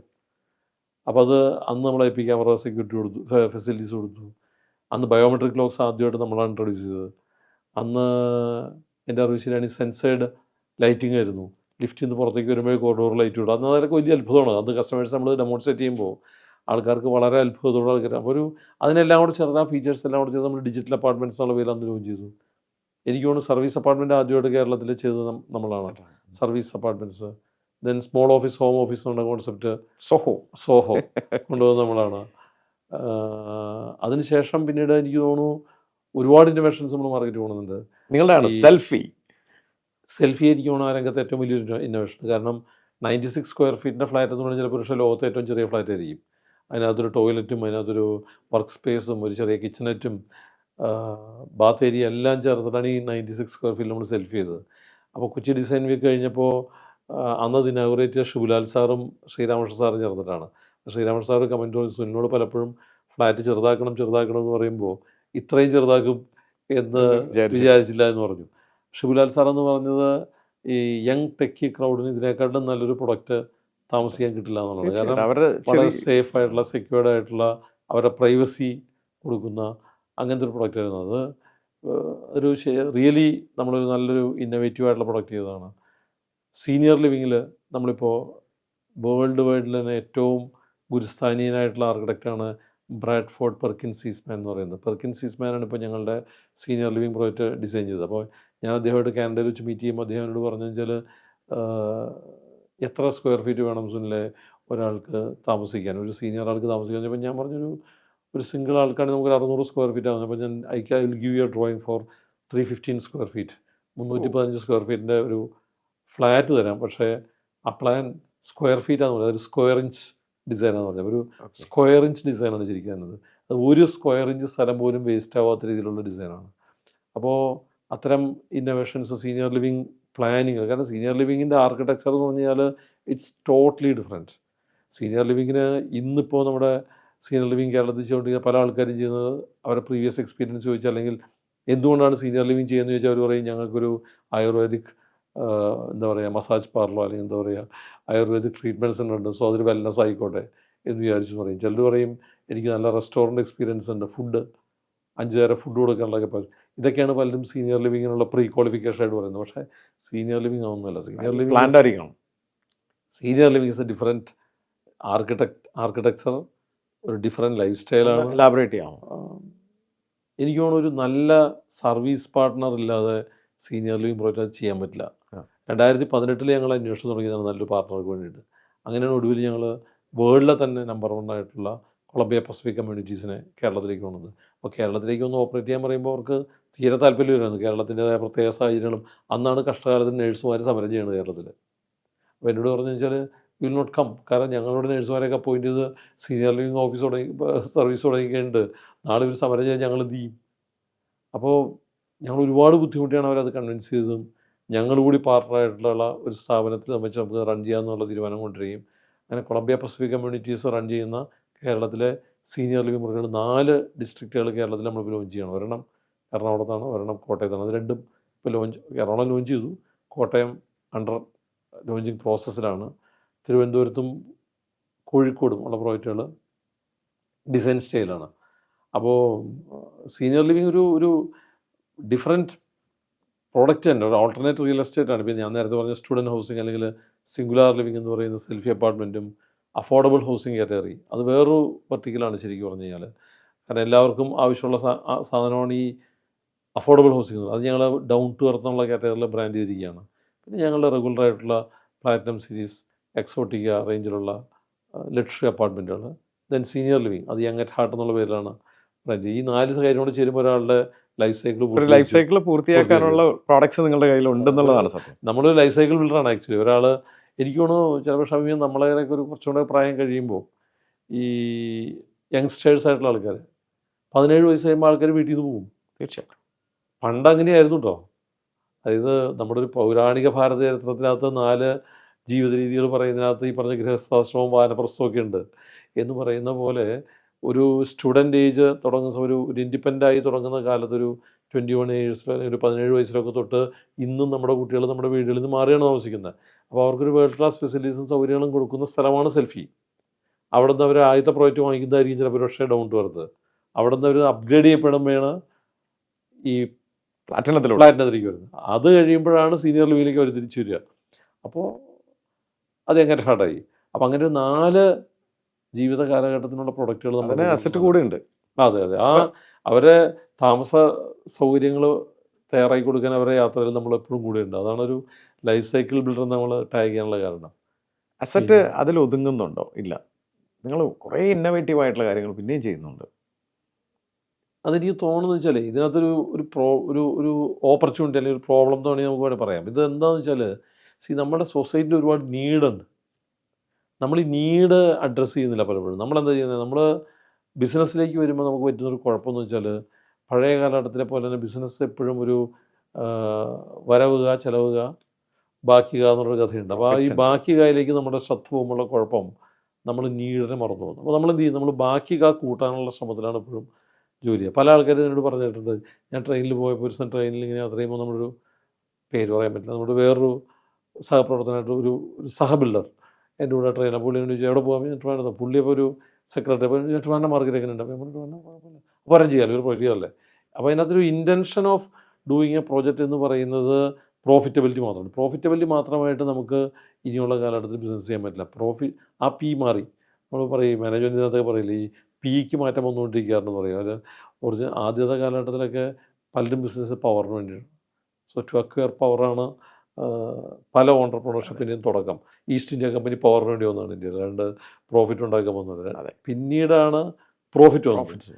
ഇപ്പോൾ പ്രോഫിറ്റ് പോയി. ഇപ്പോൾ ശരിക്കും പറഞ്ഞാൽ ഇപ്പോൾ പർപ്പസാണ്. അടുത്ത പർപ്പസ് ഓഫ് ഡൂയിങ് ബിസിനസ് എന്നുള്ള വളരെ കൃത്യമായിട്ടുള്ള ചോദ്യമാണ്. അതിന് ഉത്തരവില്ലെങ്കിൽ നിങ്ങൾ എന്തൊക്കെ ചെയ്തിട്ടും കാര്യമില്ല. അപ്പോൾ ദസ് എ പർപ്പസ് എന്ന് പറഞ്ഞാൽ ആ purpose is to address the social need തന്നെയാണ്. അപ്പോൾ ആ സീനിയർ ലിവിങ് ഒരു സോഷ്യൽ നീഡാണ്, സ്റ്റുഡൻറ്റ് ഹൗസിംഗ് ഒരു സോഷ്യൽ നീഡാണ്.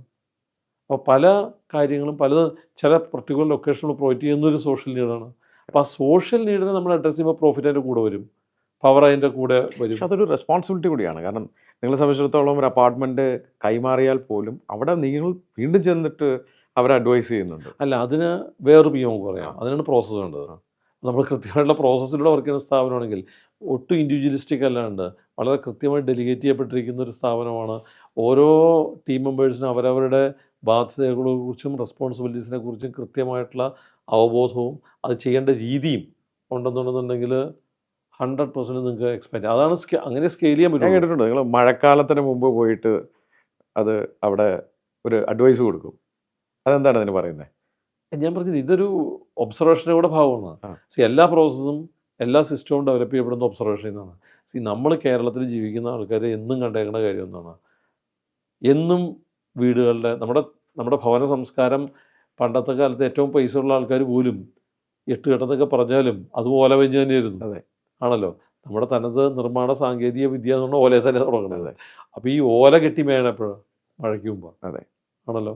അത് കഴിഞ്ഞ് കുറച്ചാൾ നമ്മൾ ഓടിട്ട വീടുകളിലേക്ക് പോയി. അപ്പോൾ എന്ത് ചെയ്യുന്നറിയാം, ഈ മഴയ്ക്ക് മുമ്പായിട്ട് ഓടിന് കുമ്മായി ഇടും. അതെ.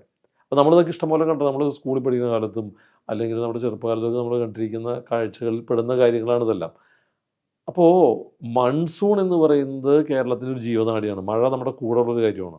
അപ്പോൾ ഏകദേശം ഒരു 8 മാസത്തോളം മഴയായിട്ട് ജീവിക്കുന്ന സമൂഹത്തിലുള്ള ആൾ. അപ്പോൾ മഴയ്ക്ക് മുമ്പാണ് ശരിക്കും പറഞ്ഞാൽ നമ്മളെന്തിനാ വീടുകൾ പണിയുന്നത്? മഴയിൽ നിന്നും വെയിലിൽ നിന്നൊക്കെ പ്രൊട്ടക്ഷൻ. അപ്പോൾ ഈ മഴയിൽ നിന്നുള്ള പ്രൊട്ടക്ഷൻ അല്ലെങ്കിൽ മഴക്കാലത്താണ് ഏറ്റവും കൂടുതൽ വീടുമായി ബന്ധപ്പെട്ട കുഴപ്പങ്ങളുണ്ടാകുന്നത്. നമ്മുടെ സെപ്റ്റി ടാങ്ക് ഓവർഫ്ലോ ചെയ്യണപ്പോഴാണ്, നമ്മളുടെ ചുമരുകളിൽ നനവ് വരുന്നപ്പോഴാണ്, ഓടിനിടയിൽ നിന്ന് വെള്ളം പുറത്തേക്ക് ഒലിക്കുന്നത്, കാറ്റ് വീശിയിട്ട് കുഴപ്പങ്ങളുണ്ടാവണപ്പോഴാണ്, ഇലക്ട്രിക് ലൈൻ പോകുന്നത്. അപ്പോൾ ഈ കാര്യങ്ങളെല്ലാം നമ്മൾ കറക്റ്റ് ചെയ്യേണ്ട എപ്പോഴാണ്?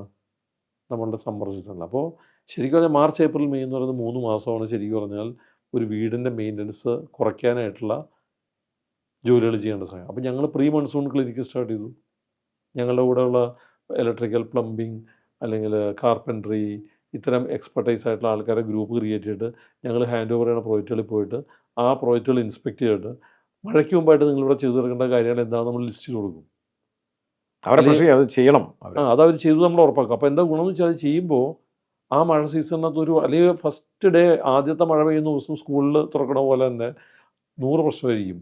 ചില സ്ഥലത്ത് ലൈൻ പോവും, എക്സ്പോസ്ഡ് ആയിട്ടുള്ള ഇലക്ട്രിക്കൽ വയറിംഗ് വല്ലതും മെയിൻ്റനൻസിൻ്റെ ഭാഗമായിട്ട് തുറന്നിട്ടുണ്ടാവും. ഇതൊന്നും നമ്മൾ ഹാൻഡ് ഓവർ ചെയ്യുന്ന സമയത്തുള്ള കുഴപ്പമാണ്. പിന്നീട് അസോസിയേഷൻ യൂസ് അപ്പോഴും നിങ്ങൾ അവിടെ ഇടപെടുന്നുണ്ടോ എന്നുള്ളതാണ് ഏറ്റവും വലിയ. അല്ല, അത് ഞങ്ങൾ നിർബന്ധപൂർവ്വം ഇടപെടുന്നതാണ്, വേറെ ഒന്നുമല്ല. അങ്ങനെ നിർബന്ധപൂർവ്വം ഇടപെടുന്നതുകൊണ്ടുള്ള അഡ്വാൻറ്റേജ് അസോസിയേഷൻ അവിടെ താമസിക്കുന്ന ആൾക്കാർക്കുണ്ട്. ഞങ്ങൾ പ്രീ മൺസൂൺ ക്ലിനിക്ക് നടത്തുന്നുണ്ട്. അതേപോലെ നിയമപരമായിട്ട് സ്റ്റാറ്റ്യൂട്ടറി ആയിട്ട് ചെയ്യേണ്ടതല്ലാത്തതായിട്ടുള്ള ഒരുപാട് കാര്യങ്ങൾ ഞങ്ങൾ ചെയ്ത് കൊടുക്കുന്നുണ്ട്. ലൈക്ക് നമുക്ക് ട്രാൻസിറ്റ് ഹോംസ് ഉണ്ട്. എറണാകുളത്ത് ഫ്ലാറ്റ് മേടിച്ചാൽ തിരുവനന്തപുരത്ത് യാത്ര ചെയ്യുമ്പോൾ നമ്മുടെ ഫ്ലാറ്റുകളിൽ താമസിക്കാം, ഫ്രീ ആയിട്ട് താമസിക്കാം. ഇലക്ട്രിസിറ്റി ചാർജ് പോലും തരണ്ട. അത് അസറ്റ് ഹോംസ് അവർക്ക് കൊടുക്കുന്ന ഒരു ഒരു ഒരു പുതിയ ആഡഡ് ഫെസിലിറ്റിയാണ്. അവർ കണ്ണൂർ പോകുമ്പോൾ താമസിക്കാം. കണ്ണൂർ ഫ്ലാറ്റ് മേടിച്ചാൽ കോഴിക്കോട് പോകുമ്പോഴോ ഗുരുവായൂർ തൊഴാൻ പോകുമ്പോഴൊക്കെ താമസിക്കാനുള്ള സൗകര്യം നമ്മൾ കൊടുക്കും. അപ്പോൾ we have transit homes across all our branches. ഞങ്ങളിപ്പോൾ ഈ 10 ഡിസ്ട്രിക്റ്റിലും ഓപ്പറേറ്റ് ചെയ്യുന്നുണ്ട്. ആ 10 ഡിസ്ട്രിക്റ്റിലും അങ്ങോട്ടും ഇങ്ങോട്ടും ഒക്കെ യാത്ര ചെയ്യുന്നവർക്കുള്ള പ്രത്യേകിച്ച് അത് കുടുംബാംഗങ്ങൾക്കാണ് ഏറ്റവും സൗകര്യം, കുട്ടികൾക്കാണ് ഏറ്റവും സൗകര്യം. അവരെ ആവശ്യത്തിന് വേണ്ടി പോകുമ്പോൾ അവർക്ക് വളരെ കൺവീനിയൻ്റ്, അവരെ സ്വന്തം വീട് പോലെ താമസിക്കാം. റൂം 1-2 റൂം മാറ്റി വെച്ചിട്ടുണ്ട് അവർക്കായിട്ട്. അല്ല, ഞങ്ങൾ ഓരോ പ്രോജക്റ്റുകളും നമ്മളിങ്ങനെ ഫ്ലാറ്റുകൾ ഹോൾഡ് ചെയ്യുന്നുണ്ട്. ആ ഹോൾഡ് ചെയ്യുന്ന ഫ്ലാറ്റുകൾ ഞങ്ങൾ ട്രാൻസിറ്റ് ഹോമായിട്ട് കൊടുക്കണം അവർക്ക്. അപ്പോൾ അത്തരം സൗകര്യങ്ങൾ നമ്മൾ അതുപോലെ തന്നെയാണ് എനിക്ക് തോന്നുന്നു ആദ്യമായിട്ടൊരു ബ്രാൻഡ് അംബാസിഡർ കോൺസെപ്റ്റ് ഈ മാർക്കറ്റിലേക്ക് കൊണ്ടുവന്ന അസറ്റ് ഹോംസ് ആണ്. നമ്മുടെ സെയിൽസ് ആൻഡ് മാർക്കറ്റിംഗ് എന്നുള്ള വിഷയത്തിലേക്ക് വരികയാണെങ്കിൽ ബ്രാൻഡ് അംബാസിഡർ കോൺസെപ്റ്റ് വളരെ ആദ്യമായിട്ട് നമ്മൾ നടപ്പിലാക്കിയതാണ്. അതും പൃഥ്വിരാജാണ് അല്ലേ ഒരു യങ്. അല്ല, അത് അന്നത്തെ കാലത്ത് 2012 ഈ ആലോചന വരുന്നത്, നമുക്കൊരു ബ്രാൻഡ് അംബാസിഡർ വേണമല്ലോ. അപ്പോൾ അതും നമ്മളൊരു സ്കെയിൽ ചെയ്യുന്നതിന് വേണ്ടി ഭാഗമായിട്ട് ആലോചിച്ചാണ്. ഒരു ബ്രാൻഡ് അംബാസിഡർ നമ്മൾ എത്രത്തോളം സഹായിക്കും എന്നാൽ അപ്പോൾ നമ്മൾ ഒബ്സർവ് ചെയ്യുന്നുണ്ടല്ലോ, അന്ന് ബ്രാൻഡ് അംബാസിഡേഴ്സ് ഉള്ള ജ്വല്ലറികളുണ്ട്, ടെക്സ്റ്റൈലുകളുണ്ട്. അപ്പോൾ അവരൊക്കെ ആരെ വെച്ചിട്ടാണ് ചെയ്യുന്നതെന്നൊക്കെ നോക്കി നമ്മളൊരു പഠനം നടത്തുമ്പോൾ ഇതിനകത്തൊരു സ്റ്റോറിയുണ്ട്. സ്റ്റോറി എന്താണെന്ന് വെച്ചാൽ നമുക്ക് നമ്മുടെ ബിസിനസ്സിനെ നമുക്ക് പലതായിട്ട് കമ്പയർ ചെയ്യാം. നമ്മുടെ ബിസിനസ്സിനെ വേണമെങ്കിൽ നമുക്ക് ഓട്ടോമൊബൈൽ, കാറുകളായിട്ട് കമ്പയർ ചെയ്യാം. അപ്പോൾ അസറ്റ് ഹോംസ് 2012 അസറ്റ് ഹോംസ് എന്താണ് എന്ന് ചോദിച്ചാൽ 2012 അസറ്റ് ഹോംസ് ഒരിക്കലും അംബാസഡർ അല്ല.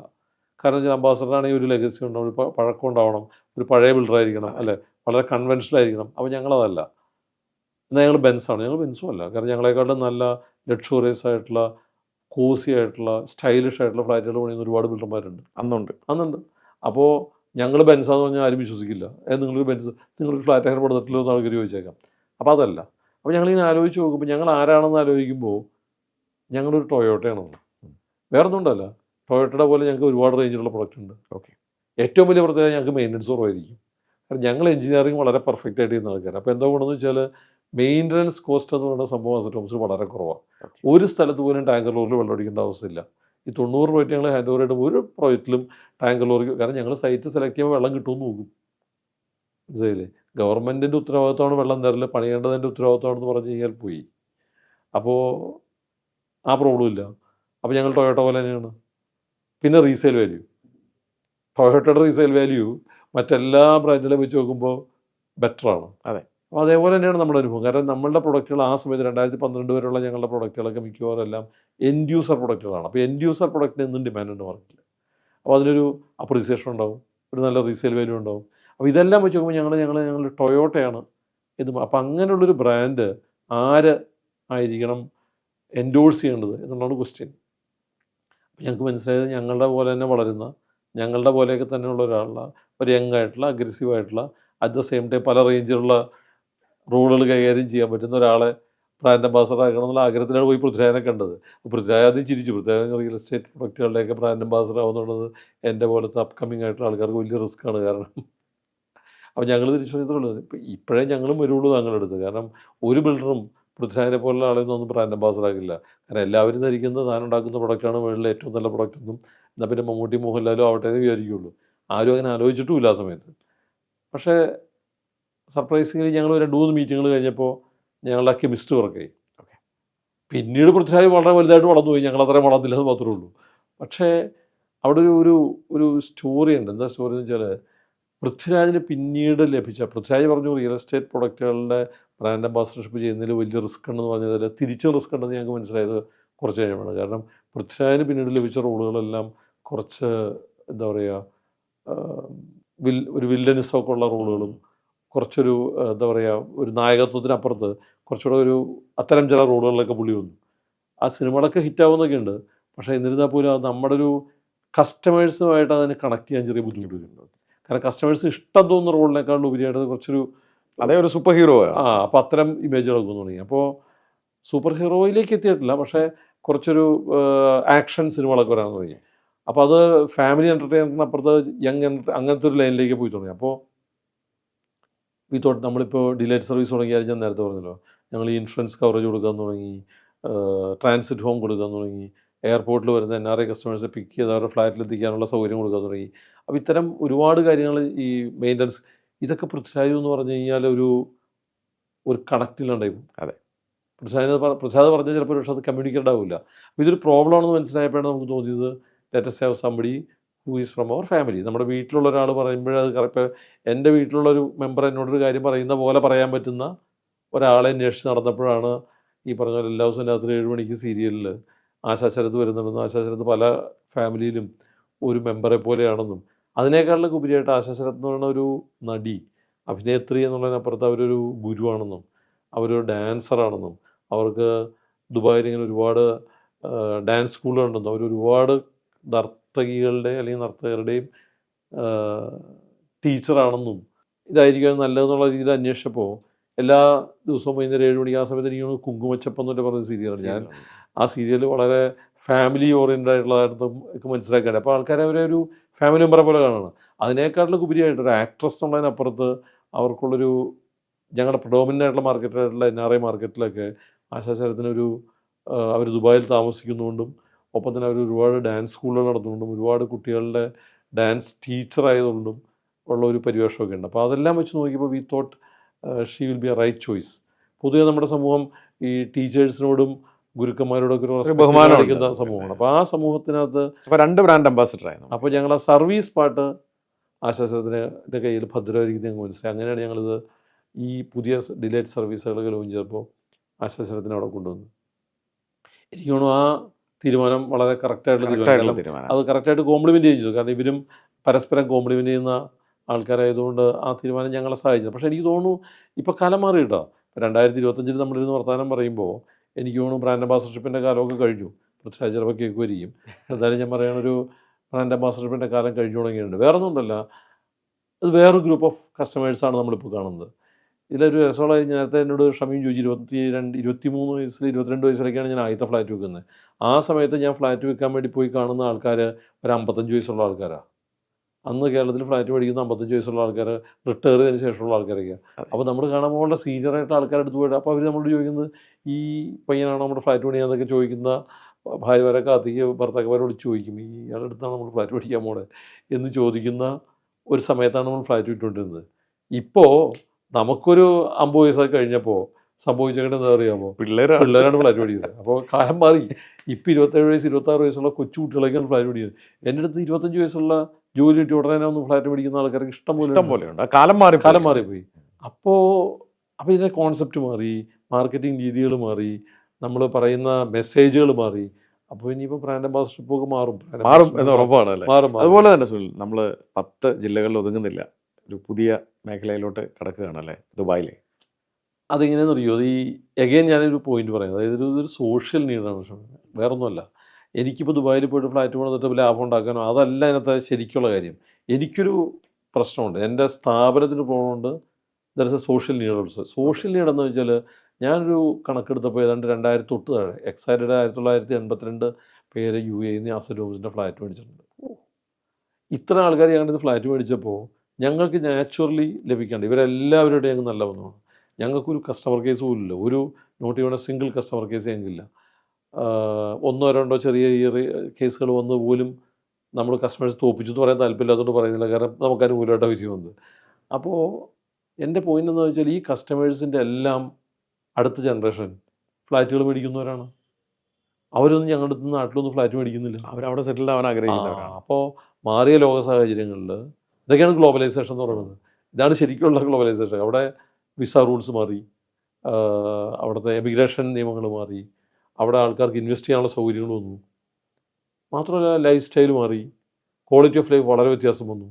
അവർക്കപ്പോൾ നാട്ടിലേക്ക് തിരിച്ചു വരാനുള്ള താല്പര്യം അവരെ കുറ്റം പറഞ്ഞിട്ട് കാര്യമില്ല. കാരണം അവർ ജനിച്ചതും പഠിച്ചതും വളർന്നതും ഒക്കെ അവിടെയാണ്. അപ്പോൾ naturally they want to continue there and the way they do business is totally different from what we do here. അപ്പോൾ അവരോട് ഇവിടെ നിന്ന് ബിസിനസ് ചെയ്യാൻ പറയാൻ പറ്റുമോ? അപ്പോൾ they are compel to stay there. അപ്പോൾ അവർക്ക് അതിൻ്റെ സൗകര്യം അവിടുത്തെ ഗവൺമെൻറ് കൊടുത്തു. അപ്പോൾ നാച്ചുറലി ഈ ആൾക്കാരെല്ലാവരും ഇപ്പോൾ അവിടെ ഫ്ലാറ്റ് അന്വേഷിക്കുക. അപ്പം അങ്ങനെയുള്ളൊരു മാർക്കറ്റിൽ അസറ്റ് ഹോംസ് അവിടെ പോയി ഫ്ലാറ്റ് പണിതില്ലെങ്കിൽ നമ്മുടെ ആ ഒരു നെക്സ്റ്റ് ജനറേഷൻ പോയി. മുഹമ്മദ് ടു മൗണ്ടൻ സ്റ്റോറിയാണിത്. നമ്മുടെ അവിടേക്ക് പോയി നമ്മുടെ 5000 കസ്റ്റമർ പോയി കിട്ടും. അങ്ങനെയാണ് അവിടെ. അപ്പോൾ അതുകൊണ്ടാണ് ഞങ്ങളവിടെ പോയിട്ട്. പക്ഷേ അവിടെ ഒരു വ്യത്യാസം വേറൊരു മാർക്കറ്റാണ്. അപ്പോൾ ഞങ്ങൾ എന്തായാലും അങ്ങനെ ഒരു എടുത്ത് ചാടിയിട്ട് പ്രൊവൈഡ് ചെയ്തിട്ട് ഞങ്ങൾ പ്രൊവൈഡ് ചെയ്തു എന്ന് പറയാൻ വേണ്ടിയിട്ടുള്ള ഉദ്ദേശമൊന്നും നമുക്കില്ല. ജെന്യുവൻ ആയിട്ടുള്ള റീസൺ, ജെന്യുവൻ ആയിട്ടുള്ളൊരു സോഷ്യൽ നീഡിനെ അഡ്രസ്സ് ചെയ്യുന്ന ഒരു പ്രൊഡക്റ്റാണ് നമ്മൾ ഡെവലപ്പ് ചെയ്തിരിക്കുന്നത്. സുനിൽ, നമ്മുടെ ഈ സംരംഭകർക്ക് തുടങ്ങാൻ എളുപ്പമാണ്, പക്ഷെ ഇത് സ്കെയിലപ്പ് ചെയ്യണം, വളർത്തി വലുതാക്കണമെന്ന ആഗ്രഹമുള്ള പലരും ഉണ്ട് നമ്മുടെ സമൂഹത്തിൽ. അവരോട് എന്താണ് ഉപദേശം കൊടുക്കാനുള്ളത്? അത് ഉപദേശിക്കാന്ന് പറയാം. അല്ല, അത്തരം ഒരു ഉപദേശത്തിന് എനിക്ക് തോന്നുന്നു നമ്മളൊക്കെ ആയോന്ന് എനിക്കറിയില്ല. കാരണം ഈ സ്കെയിലപ്പ് എന്ന് പറയുന്ന സംഭവത്തിനകത്ത് ലിമിറ്റേഷനൊന്നും ഇല്ലല്ലോ. ഇപ്പം ഞാൻ കഴിഞ്ഞ ദിവസം പോയപ്പോൾ ഞാൻ കേട്ടത് കേരളത്തിൽ നിന്ന് വളർന്നു വലുതായ ദുബായിൽ വളരെ ബ്രാൻഡ് വാല്യൂ ക്രിയേറ്റ് ചെയ്തിരിക്കുന്ന ഒരു ബിൽഡർ അമേരിക്കയിൽ പ്രോജക്റ്റ് തുടങ്ങാൻ പോകുന്നതായിട്ട്. ഈ കുറച്ചാളി മൂന്ന് ആൾക്കാർ ശൂന്യാകാശത്തൊക്കെ പ്രോജക്റ്റുകൾ ചെയ്യും. അപ്പോൾ അതിനൊന്നും ഒരു ലിമിറ്റേഷൻ ഉണ്ടെന്ന് എനിക്ക് തോന്നുന്നില്ല. അപ്പോൾ അതുകൊണ്ട് തന്നെ എവിടെയാണ് ഈ മാറ്റങ്ങൾ വരുത്തേണ്ടത് അവർ?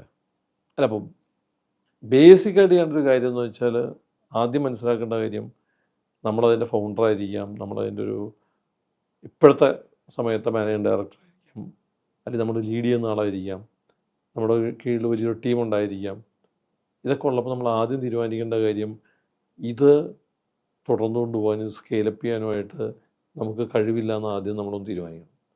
കാരണം നമുക്ക് കഴിവുണ്ട് നമ്മൾ തീരുമാനിച്ചുകൊണ്ട് നമ്മൾ സ്കെയിലപ്പ് ചെയ്യാൻ പറ്റില്ല. അപ്പോൾ ആദ്യം മനസ്സിലാക്കേണ്ടത് എനിക്കിതിന് വലുതാക്കാനുള്ള കഴിവ് കുറവാണെന്ന് സ്വയം ഒന്ന് തീരുമാനിക്കും. അങ്ങനെ തീരുമാനിക്കുമ്പോൾ നമുക്ക് മനസ്സിലാവും എന്തൊക്കെയാണ് നമ്മുടെ കുറവുകളെന്ന് മനസ്സിലാവും. നമ്മളുടെ കുറവ് മനസ്സിലാക്കാണ്ട് നമുക്ക് സ്കെയിലപ്പ് ചെയ്യാൻ പറ്റില്ല. ഇപ്പം ഞാനൊരു നല്ല മാർക്കറ്റിയറാന്ന് വിചാരിക്കുക, ഞാനൊരു 10 പേരുടെ മാർക്കറ്റ് ചെയ്യാൻ ചോദിച്ചോണ്ടൊന്നും എൻ്റെ ബിസിനസ് വലുതാവുമ്പോൾ എന്നാൽ എൻ്റെ കുറവ് ചിലപ്പോൾ കൺസ്ട്രക്ഷൻ ചെയ്യാനുള്ള കഴിവില്ലായ്മയായിരിക്കും. അപ്പം ഞാൻ ആദ്യം കറക്റ്റ് ചെയ്യേണ്ട എൻ്റെ ആ കഴിവില്ലായ്മയ്ക്കുള്ള ഇൻപുട്ട് കൊടുക്കുക എന്നുള്ളതാണ്. അപ്പോൾ അങ്ങനെ നമ്മൾ സബ്സ്റ്റിറ്റ്യൂട്ട് ചെയ്യാൻ ശ്രമിക്കുമ്പോൾ നമ്മളെക്കാട്ടിലും കഴിവുള്ള ആൾക്കാരവിടെ വരും. നമ്മളെക്കാട്ടിലും കഴിവുള്ള ആൾക്കാർ വരുമ്പോഴാണ് ശരിക്കും പറഞ്ഞാൽ സ്കെയിലപ്പ് ചെയ്യപ്പെടുന്നത്.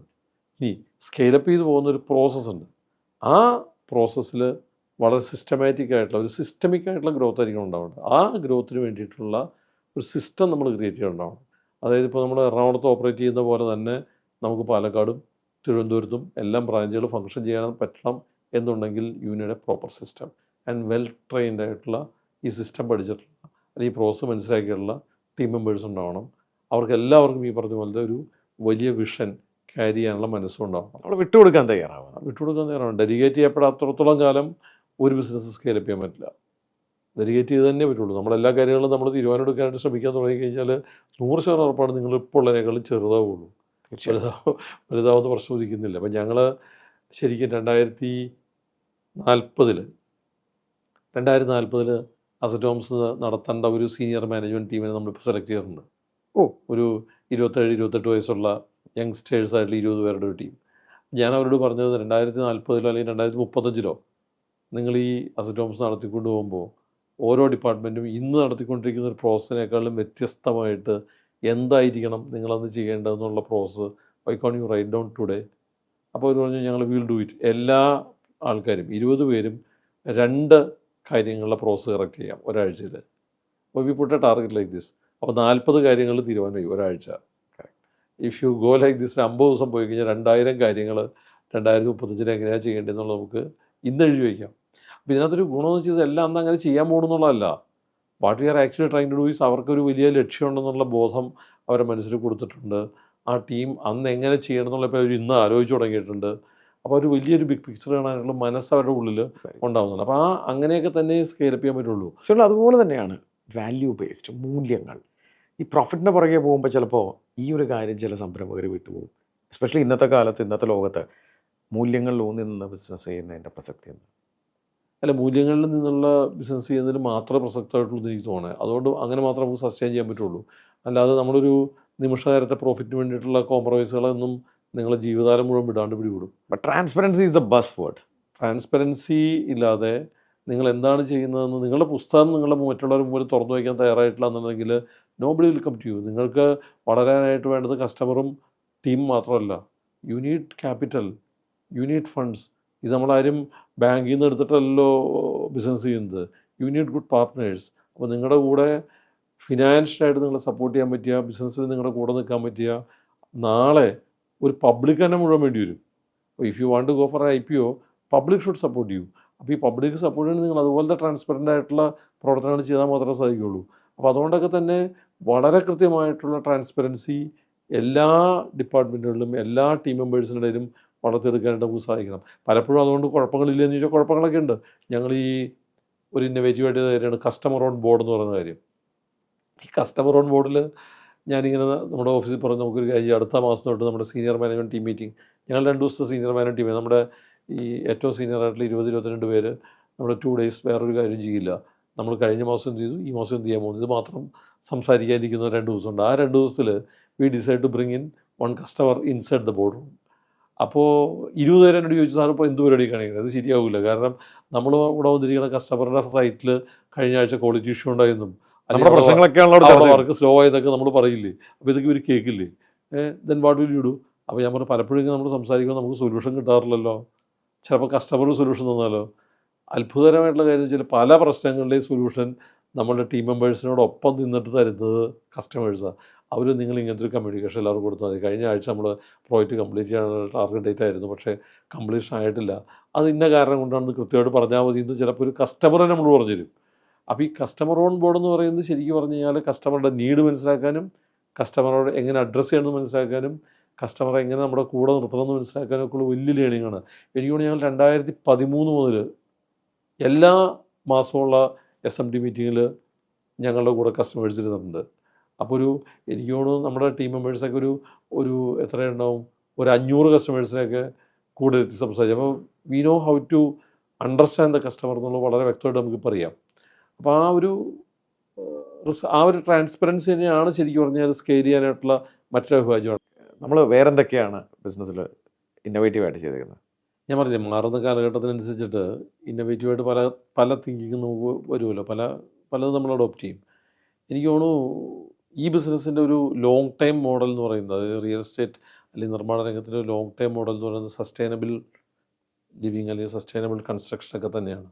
അപ്പോൾ അത്തരം കാര്യങ്ങളിലേക്ക് നമ്മൾ കിടക്കുമ്പോൾ പ്രകൃതിയോട് ഇണങ്ങി നിൽക്കുന്ന സസ്റ്റൈനബിളായിട്ടുള്ള വീടുകൾ നിർമ്മിക്കുക എന്നുള്ളതിനപ്പുറത്ത് അത്തരം ഒരു കൾച്ചർ ആൾക്കാരിലേക്ക് എത്തിക്കാൻ കൂടിയുള്ള ഉത്തരവാദിത്തം ഒരു ബിൽഡർ എന്നുള്ള നിലയ്ക്ക് നമുക്കുണ്ടെന്നാണ് ഞാൻ വിശ്വസിക്കുന്നത്. അതുകൊണ്ട് തന്നെ അസറ്റ് ഹോംസ് ഒരിക്കലും ഒരു പ്ലാറ്റിനം റേറ്റഡ് എന്തിനു പറയുക ഗ്രീൻ ബിൽഡിംഗ് ക്രിയേറ്റർ ആണെന്നൊന്നും നമ്മൾ ക്ലെയിം ചെയ്യാറില്ല. പക്ഷേ ഞങ്ങളുടെ എല്ലാ പ്രോജക്റ്റുകളിലും ഞങ്ങൾ മിയാവാക്കി ഫോറസ്റ്റുകൾ ഇപ്പോൾ ചെയ്യുന്നുണ്ട്. നമ്മളുടെ പ്രോജക്റ്റുകളിൽ വളരെ സസ്റ്റൈനബിളായിട്ടുള്ള വാട്ടർ പ്രിസർവേഷൻ കാര്യങ്ങൾ നമ്മൾ ചെയ്യുന്നുണ്ട്. കൺസ്ട്രക്ഷനിൽ പോലും നമ്മൾ വളരെ സസ്റ്റൈനബിളായിട്ടുള്ള ടെക്നോളജീസ് ഉപയോഗിക്കാൻ ശ്രമിക്കുന്നുണ്ട്. ഇപ്പോൾ ഞങ്ങൾ ഈ അടുത്ത കാലത്ത് തിരുവനന്തപുരത്ത് പ്രോജക്റ്റ് ലോഞ്ച് ചെയ്തപ്പോൾ അതിൻ്റെ പേര് ലീഫ് എന്നായിരുന്നു. ലീഫ് എന്നുള്ള പ്രോജക്റ്റ് സാധാരണ ബിൽഡർമാർക്ക് അറിയാവുന്ന ലീഫ് എന്ന് പറഞ്ഞാൽ ചെക്ക് ലീഫാണ്. ഞങ്ങളെ ചെക്ക് ലീഫിനപ്പുറത്ത് ഒരു മരം നട്ടുകൊണ്ട് വേണം ഇവിടെ ഫ്ലാറ്റ് ബുക്ക് ചെയ്യാനൊരു കോൺസെപ്റ്റ് നമ്മൾ കൊണ്ടുവന്നത്. അതായത് 132 ഫ്ലാറ്റിലുള്ളവർക്കും സ്വന്തമായിട്ട് മരമുണ്ട് അവിടെ. അപ്പോൾ ഒരു ഫ്ലാറ്റ് ബുക്ക് ചെയ്യാൻ വരുമ്പോൾ നമ്മൾ ആദ്യം പറയുന്നത് you can plant A tree now and book your apartment എന്ന് പറയുന്നത്. അപ്പോൾ നമ്മളൊരു കൾച്ചർ അവിടേക്ക് കൊണ്ടുവരാനായിട്ട് ശ്രമിക്കണം. അപ്പോൾ നാളെ ആ മരം വെട്ടിക്കളയാനായിട്ട് നമുക്ക് തോന്നില്ല. ഇത് ഞങ്ങളുടെ അനുഭവത്തിൽ നിന്നുണ്ടായതാണ്, പറയണം ഞാൻ ഉദ്ദേശിച്ചല്ല. തൃശ്ശൂർ ഒരു പ്രോജക്റ്റ് നമ്മൾ ചെയ്തപ്പോൾ ഒരു മിയാവാക്കി ഫോറസ്റ്റ് നമ്മൾ ക്രിയേറ്റ് ചെയ്തു. അത് വളരെ ഭംഗിയായിട്ട് വളരെ കണ്ണ് കുളിരുന്ന രീതിയിലുള്ളൊരു മിയാവാക്കി ഫോറസ്റ്റ് ആയിരുന്നു. പക്ഷേ അൺഫോർച്യുനേറ്റ്ലി അവിടുത്തെ അസോസിയേഷൻ കുറച്ച് നാൾ കഴിഞ്ഞപ്പോൾ, ഒരു 3-4 വർഷം കഴിഞ്ഞപ്പോൾ ആ കാട് വെട്ടിക്കളഞ്ഞിട്ട് അവിടെ പിള്ളേർക്ക് ഈ വൈകുന്നേരം ഇരുന്ന് വർത്തമാനം പറയാനായിട്ടുള്ള ബെഞ്ചൊക്കെ എടുത്തിട്ടു. അപ്പോൾ അതിൻ്റെ കാരണം ഞങ്ങൾക്ക് മനസ്സിലാവട്ടെ, കുഴപ്പമില്ല. കാരണം ആ കോൺസെപ്റ്റിൽ അവർ എൻഗേജ്ഡ് ആയിരുന്നു ആ കോൺസെപ്റ്റിൽ. നമ്മൾ ചെയ്തൊരു സാധനം കൊടുത്തിട്ട് അവരോടത് പരിപാലിക്കാൻ നമ്മൾ പറയുകയാണ്. അപ്പോൾ അവർക്കത് വേണം തോന്നിയില്ല. പക്ഷേ അവരതിൻ്റെ നിർമ്മാണ പ്രക്രിയയിൽ എൻഗേജ്ഡ് ആയിരുന്നുവെങ്കിൽ അവർക്ക് ഒരിക്കലും അത് വെട്ടിക്കളയാൻ തോന്നില്ലായിരുന്നു. അപ്പോൾ അതേപോലെ തന്നെ ഞങ്ങളിപ്പോൾ ഈ ലീഫിൽ കസ്റ്റമേഴ്സ് എൻഗേജ് ചെയ്ത് ഞങ്ങൾ ചെയ്യുകയാണ്. അവർ നട്ടമരം അവർ മുറിക്കില്ല, അവർ നട്ടമരം അവർ മുറിക്കില്ല, മാത്രമല്ല അവർ വളർത്തിക്കൊണ്ടും ഇരിക്കും. അതുപോലെ തന്നെയാണ് നമ്മുടെ കസ്റ്റമേഴ്സിനെ എൻഗേജ് ചെയ്യാൻ പല പ്രോഗ്രാമുകളുണ്ട് നിങ്ങൾക്ക്. അല്ല, അത് ഞാൻ അതിലേക്കാണ് വന്നത്. ഈ കസ്റ്റമേഴ്സിനപ്പുറത്ത് ഇതൊരു കൾച്ചറാണല്ലോ. സസ്റ്റൈനബിൾ ലിവിങ് എന്ന് പറയുന്നൊരു കൾച്ചർ ആൾക്കാരിലേക്ക് എത്തിക്കാനായിട്ട് പ്രവർത്തനത്തെക്കാൾ ഒപ്പം തന്നെ ഇമ്പോർട്ടൻ്റ് ആയിട്ടുള്ള കാര്യമാണ് പ്രഭാഷണങ്ങളും. ഈ പ്രഭാഷണങ്ങളാണ് എല്ലാത്തിനും തുടക്കം. ഈ ആൾക്കാരിങ്ങനെ സംസാരിക്കുമ്പോൾ വരുന്ന മെസ്സേജുകളിനകത്തുള്ള ഒരു വരിയെങ്കിലും ഒരാളെങ്കിലും സ്വാധീനിച്ച് കഴിഞ്ഞാൽ അത് വലിയ മാറ്റം ലോകത്തുണ്ടാകും എന്നുള്ള ഉറപ്പാണ്. അപ്പോൾ ഞങ്ങൾ അതിൻ്റെ ഭാഗമായിട്ട് ബിയോണ്ട് സ്ക്വയർ ഫീറ്റ് എന്നുള്ള പേരിൽ 2013 മുതൽ ഒരു പ്രഭാഷണ പരമ്പര ആരംഭിച്ചു. ഈ എല്ലാ വർഷവും 3 ദിവസം, അതായത് world water day, world environment day, world habitat day. അത് വളരെ പ്രഗത്ഭരായിട്ടുള്ള ഈ രംഗത്ത് പ്രവർത്തിക്കുന്ന എൻവയോൺമെൻറ്റലിസ്റ്റുകൾ, പലപ്പോഴും ബിൽഡർമാർ വേദി കൊടുക്കാത്ത ആൾക്കാരാണ് എൻവയോൺമെൻറ്റലിസ്റ്റ്. ഞങ്ങളുടെ വേദിയിൽ ഒരുപാട് ഹാർഡ് കോർ എൻവയോൺമെൻറ്റലിസ്റ്റുകൾ വന്നിട്ട് ഇത്തരം കാര്യങ്ങൾ സംസാരിച്ചിട്ടുണ്ട്. ബിൽഡർമാരോട് പരമമായിട്ട് അവർ ചെയ്യുന്ന പ്രവർത്തനങ്ങളോട് മുഴുവൻ പുച്ഛമുള്ള ആൾക്കാർ സംസാരിച്ചിട്ടുണ്ട്. ഞങ്ങളുടെ ഇത്തരം ഒരു വേദിയിലാണ് നമ്മുടെ IAS ജയകുമാർ സാറ് വന്നിട്ട് പറഞ്ഞത്, സിവിൽ എഞ്ചിനീയറിംഗിൽ എസ്റ്റിമേഷൻ ആൻഡ് കോസ്റ്റിംഗ് പഠിപ്പിക്കുമ്പോൾ ആദ്യം എടുക്കുന്ന ഐറ്റം എന്ന് പറയുന്നത് cutting the trees and leveling the ground, അതിൻ്റെ കോസ്റ്റ് എത്രയെന്ന് എഴുതാറ്. പക്ഷേ ഞാനൊരു ബിൽഡറെ ഇപ്പോൾ കണ്ടു, ആ ഒരു ഐറ്റം അവരുടെ എസ്റ്റിമേറ്റിലില്ല. പകരം preserving the trees and maintaining the topography of land എന്ന് ആദ്യത്തെ ഒരു ഐറ്റമായിട്ട് എഴുതാനായിട്ട് ബിൽഡർ തയ്യാറായിട്ടുണ്ടെങ്കിൽ അതിനപ്പുറത്ത് വേറൊന്നും ഈ ലോകത്ത് മാറ്റം സംഭവിക്കാനില്ല എന്നാണ് ജയകുമാർ സാർ എന്ന് പറഞ്ഞത്. അപ്പോൾ അത്തരം പ്രഗത്ഭരായിട്ടുള്ള ഒരുപാട് ആളുകളെ ഞങ്ങൾക്ക് ആ വേദിയിൽ കൊണ്ട് ഇങ്ങനെ 32ഓളം കണ്ടിന്യൂസ് ആയിട്ടുള്ള ഇത്തരം സ്പീച്ചുകൾ ഞങ്ങൾക്ക് സംഘടിപ്പിക്കാൻ സാധിച്ചിട്ടുണ്ട്. എനിക്കൊണ്ട് ഞങ്ങളിപ്പോൾ അത് കുറച്ചുകൂടി ജനകീയവൽക്കരിക്കുകയാണ്. അതായത് ജനറൽ പബ്ലിക്കിനൂടെ അവയർനെസ് കിട്ടാവുന്ന രീതിയിൽ ഞങ്ങളതൊരു പൊതു ഇടങ്ങളിലേക്ക് മാറുന്ന രീതിയിലേക്ക്. പണ്ട് നേരത്തെ നടത്തിയിരുന്നെല്ലാം ഈ ഹോട്ടൽ മുറികളിലും, ഹോട്ടൽ മുറി എന്ന് പറഞ്ഞാൽ 5 സ്റ്റാർ ഹോട്ടൽ മുറികളിലാണ് നടത്തിക്കൊടുത്തത്. അപ്പോൾ അതിൽ ഞങ്ങൾ പുറത്തേക്ക് ഇറങ്ങി. ഇപ്പോൾ ഇടം എന്നുള്ള പേരിൽ ഞങ്ങളിപ്പോൾ കോഴിക്കോട് അടുത്ത സംഘടിപ്പിക്കാൻ പോകുന്ന ബിയോണ്ട് സ്ക്വയർ ഫീറ്റ് പ്രോഗ്രാമിൽ സ്പീക്കറായിട്ട് വന്നത് വയലാർ ശരത്ചന്ദ്ര വർമ്മയാണ്. അന്ന് വേൾഡ് ഹാബിറ്റാറ്റ് ഡേ ആണ്. അപ്പോൾ വേൾഡ് ഹാബിറ്റാറ്റ് ഡേ എന്ന് പറഞ്ഞാൽ ഭവന സങ്കല്പങ്ങളാണ്. അപ്പോൾ കേരളത്തിലെ ഭവന സങ്കല്പങ്ങൾ ചലച്ചിത്ര ഗാനങ്ങളിൽ എങ്ങനെയാണ് പ്രതിഫലിച്ചതെന്ന് അദ്ദേഹം സംസാരിക്കും. ഒരു വളരെ റെയറായിട്ടുള്ള ടോപ്പിക്കാണ്, വളരെ എന്താ പറയുക, ആൾക്കാർ വളരെ ക്യൂറിയസ് ആയിട്ട് കേൾക്കാൻ ഇഷ്ടപ്പെടുന്നൊരു ടോപ്പിക്. അപ്പോൾ അത്തരം കുറേയധികം ഇന്നോവേറ്റീവ് ആയിട്ടുള്ള കാര്യങ്ങളിലൂടെ ജനങ്ങളിലേക്ക് പരിസ്ഥിതി സംരക്ഷണവും സസ്റ്റൈനബിലിറ്റിയും. ഞങ്ങൾ ഈ ബർത്ത്ഡേക്ക് ഗിഫ്റ്റ് കൊടുക്കുന്ന മരങ്ങളാണ്. നമ്മുടെ എല്ലാ ടീം മെമ്പേഴ്സിനും ബർത്ത്ഡേക്ക് ഗിഫ്റ്റ് കൊടുക്കുന്ന മരം. പലരും ആ മാമ്പഴം ഉണ്ടായിട്ട് നമുക്ക് കൊണ്ടു തന്നിട്ടുണ്ട്. സാർ, ഇതെനിക്ക് ഇവിടുന്ന് ആദ്യം കിട്ടിയ മാവിലുണ്ടായ മാമ്പഴം കൊണ്ടുവന്നിട്ടുള്ള അനുഭവങ്ങളൊക്കെ ഉണ്ട്. അപ്പോൾ sustainability is something not to preach but to practice, but also it is a something to which is to communicate and preach എന്നുള്ള ഒരു ആസ്പെക്റ്റിലാണ് ഞങ്ങൾ പോയിക്കൊണ്ടിരിക്കുന്നത്. ഞാനതുപോലെ തന്നെ താങ്കളിപ്പോൾ ഈ അടുത്ത കാലത്ത് സോഷ്യൽ മീഡിയയിലൊക്കെ വളരെ സജീവമാണ്. ഓരോ വീഡിയോകൾ ഞാൻ ശ്രദ്ധിക്കുമ്പോൾ ഒരു കാര്യം ശ്രദ്ധിക്കുന്നുണ്ട്, ഒരു കാര്യമെടുത്താൽ അതിന് വേറൊരു ആംഗിളുണ്ട്. താങ്കൾ ചിലപ്പോൾ നടന്നൊരു സംഭവമായിരിക്കാം, ഒരു സിനിമയായിരിക്കാം, പുരാണമായിരിക്കാം, അതിനൊരു വേറൊരു ഭാഗം ചിന്തിക്കുന്നത് എങ്ങനെയാണത്? അല്ലാതെ എനിക്ക് തോന്നുന്നത് ഇത് ഈ സംരംഭകത്വത്തിന് അങ്ങനത്തെ ഒരു തലമുണ്ടെന്നുള്ളത്, ഒരു ലാറ്ററൽ വേ ഓഫ് തിങ്കിങ് ഉണ്ടെന്നുള്ളത് ഞാൻ മനസ്സിലാക്കിയതെന്ന് ഹാർവാർഡിൽ പോയപ്പോഴാണ്. അത് അന്ന് ഞാനത് മനസ്സിലാക്കിയപ്പോൾ ഞാൻ ഇവിടെ നിന്നാണിത് മനസ്സിലാക്കിയെന്നും ഇങ്ങനെയാണ് ആലോചിക്കുന്നത് ശരിയെന്നൊന്നും എനിക്ക് അന്ന് മനസ്സിലായില്ല. പിന്നീട് ഇത് കുറച്ച് നാൾ കഴിഞ്ഞപ്പോൾ എനിക്ക് മനസ്സിലായത് എൻ്റെ ഒരു സ്വഭാവത്തിൻ്റെ ഭാഗമായിട്ടുണ്ടോ എന്ന് എനിക്ക് ഡൗട്ട് തോന്നി. അതായത് നമ്മളിപ്പോൾ ഒരു കാണുന്നൊരു കാര്യം, ഇപ്പോൾ നമ്മൾ തമ്മിൽ സംസാരിച്ചുകൊണ്ടിരിക്കുന്ന കാര്യത്തിന് പോലും വേറൊരു തലം ചിലപ്പോൾ ഉണ്ടാവും. ആ തലം എന്താണെന്ന് മനസ്സിലാക്കാൻ നമ്മളൊന്ന് ആലോചിക്കുന്നതുകൊണ്ട് തെറ്റൊന്നുമില്ല.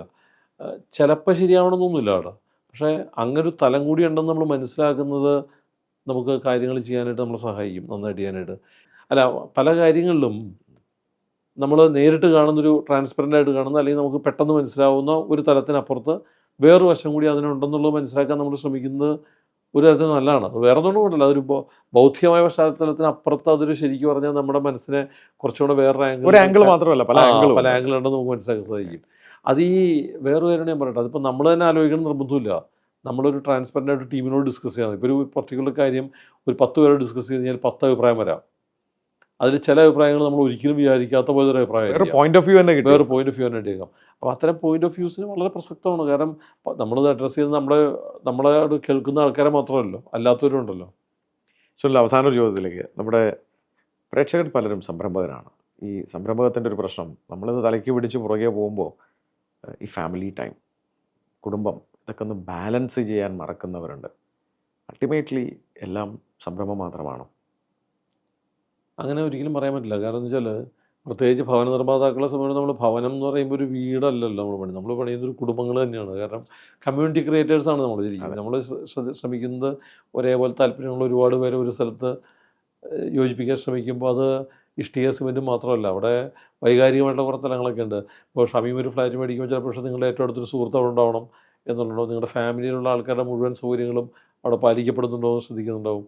അപ്പോൾ ഇതെല്ലാം വരുമ്പോൾ സ്വന്തം കുടുംബത്തിൻ്റെ കാര്യത്തിനകത്തും നമ്മളുടെ ഒരു ഇന്നർ സർക്കിളിലും അല്ലെങ്കിൽ നമ്മളോട് വളരെ അടുപ്പമുള്ള ആൾക്കാരുടെ കൂട്ടത്തിലും എല്ലാം അത്തരം ഒരു ശ്രദ്ധ കൊടുക്കാനായിട്ടുള്ളൊരു ബാലൻസ് ഉണ്ടാവേണ്ടത് വളരെ അത്യാവശ്യമാണ്. അത് നമ്മൾ ശ്രമിച്ചുകൊണ്ടിരിക്കുന്നുണ്ട്. എല്ലാവരെയും തൃപ്തിപ്പെടുത്താൻ പറ്റുന്നുണ്ടോ എന്ന് ചിലപ്പോൾ പറയാൻ പറ്റില്ല. പക്ഷേ എന്നിരുന്നാൽ പോലും അതൊരു അതൊരു പ്രയോറിറ്റിയാണ്. ആ പ്രയോറിറ്റി കളഞ്ഞുകൊണ്ട് നമുക്ക് ബിസിനസ് ചെയ്യാനായിട്ട് പറ്റില്ല. അത് ഈ ബിസിനസ് എന്നല്ല, ഏത് ബിസിനസ്സിലും അങ്ങനെയൊക്കെ തന്നെയാണ്. അപ്പോൾ അതുകൊണ്ട് തന്നെ എനിക്ക് തോന്നുന്നു, പക്ഷേ അതൊരു ഫസ്റ്റ് പ്രയോറിറ്റി ആയിട്ട് വരാനും പാടില്ല എന്ന് എൻ്റെ അഭിപ്രായം ഇരിക്കുന്നുണ്ട്. കാരണം എന്ന് വെച്ചാൽ ഒരു സംരംഭകനെ സംബന്ധിച്ചിടത്തോളം ഫസ്റ്റ് പ്രയോറിറ്റി അദ്ദേഹത്തിൻ്റെ സംരംഭം തന്നെയാണ്. ഒപ്പം തന്നെ ഫസ്റ്റ് പ്രയോറിറ്റി എന്ന് പറഞ്ഞാൽ ഫസ്റ്റ് അമംഗ് ഈക്വൽ എന്നാണ് ഞാൻ ഉദ്ദേശിച്ചത്. അതായത് കുടുംബവും സംരംഭവും എന്ന് പറയുമ്പോൾ സംരംഭം ഫസ്റ്റ് അമംഗ് ഈക്വലാണ്, പക്ഷേ കുടുംബം ഈക്വൽ തന്നെയാണ്. അതൊരു വളരെ ഇമ്പോർട്ടൻ്റ് ആയിട്ടുള്ള ഘടകം തന്നെയാണ്. നിങ്ങൾ കേട്ടു സുനിൽ എന്ന ഈ സംരംഭകൻ്റെ ജൈത്രയാത്ര. അസറ്റ് ഹോംസ് എന്ന മലയാളികൾക്ക് അഭിമാനിക്കാവുന്ന ഒരു ബ്രാൻഡായിട്ടുണ്ടെങ്കിൽ അതിൻ്റെ പിന്നിലുള്ള ആ കറക്റ്റായിട്ട് അവർ ചെയ്ത സസ്റ്റൈനബിലിറ്റിയും കസ്റ്റമർ ഫ്രണ്ട്ലി ആയിട്ടുള്ള കാര്യങ്ങളും ക്വാളിറ്റിയെക്കുറിച്ചും അവർ വ്യത്യസ്തരാണ്. തുടക്കം തൊട്ട് തന്നെ വ്യത്യസ്തമാണ്. നമുക്ക് പ്രോഫിറ്റ് മാത്രമാണോ ഒരു ഇൻഡസ്ട്രി അല്ലെങ്കിൽ ഒരു സംരംഭം തുടങ്ങാനായിട്ടുള്ള ഒരു പ്രചോദനം എന്ന് ചോദിച്ചാൽ അത് മാത്രമല്ല. സമൂഹത്തിലുണ്ടാകുന്ന ഒരു പ്രോബ്ലത്തിൻ്റെ സൊല്യൂഷനാണ് ഒരു സംരംഭം. അപ്പോൾ അതുകൊണ്ട് തന്നെ ഒരു നീഡ് ബേസ്ഡ് ആയിട്ടാണ് അസറ്റ് ഹോംസ് വളർന്നത്. അതുകൊണ്ട് തന്നെ 40,000-ഓളം വ്യക്തികൾ അവരുടെ ഭവനങ്ങളിൽ ഉറങ്ങുന്നുണ്ട് എന്ന് പറയുന്നത് വലിയ ഒരു കാര്യം തന്നെയാണ്. കേരളത്തിൽ 10 സംസ്ഥാനങ്ങളിലും ദുബായിലേക്കൊക്കെ വെഞ്ചർ ചെയ്യുകയാണ്. അസറ്റ് ഹോംസ് പോലെ വലിയൊരു ബ്രാൻഡ് പടുത്തുയർത്താനായത് അദ്ദേഹത്തിൻ്റെ മികവ് തന്നെയാണ്. ഇനിയും ഇത്തരം ബ്രാൻഡുകളും ഇത്തരം സംരംഭകരുമൊക്കെ നമ്മുടെ നാട്ടിലുണ്ടാവട്ടെ. സോ വളരെ സന്തോഷം അസറ്റ് ഹോംസിൻ്റെ ഈ ജൈത്രയാത്ര സ്പാർക്കിൻ്റെ പ്രേക്ഷകർക്കായി പങ്കുവച്ചതിൽ. കുറച്ച് നേരത്തെ ആകാമായിരുന്നു എനിക്ക് തോന്നിയിരുന്നു. Thank you so much. അപ്പോൾ എൻ്റെ വ്യക്തിപരമായ പേരിലും സ്പാർക്കിൻ്റെ എല്ലാ പ്രേക്ഷകരുടെ പേരിലും അസറ്റ് ഹോംസിനും അസറ്റ് ഹോംസിൻ്റെ എല്ലാ ടീം മെമ്പേഴ്സിനും നിങ്ങളുടെ നല്ല കസ്റ്റമേഴ്സിനും എല്ലാ ആശംസകളും. Thank you.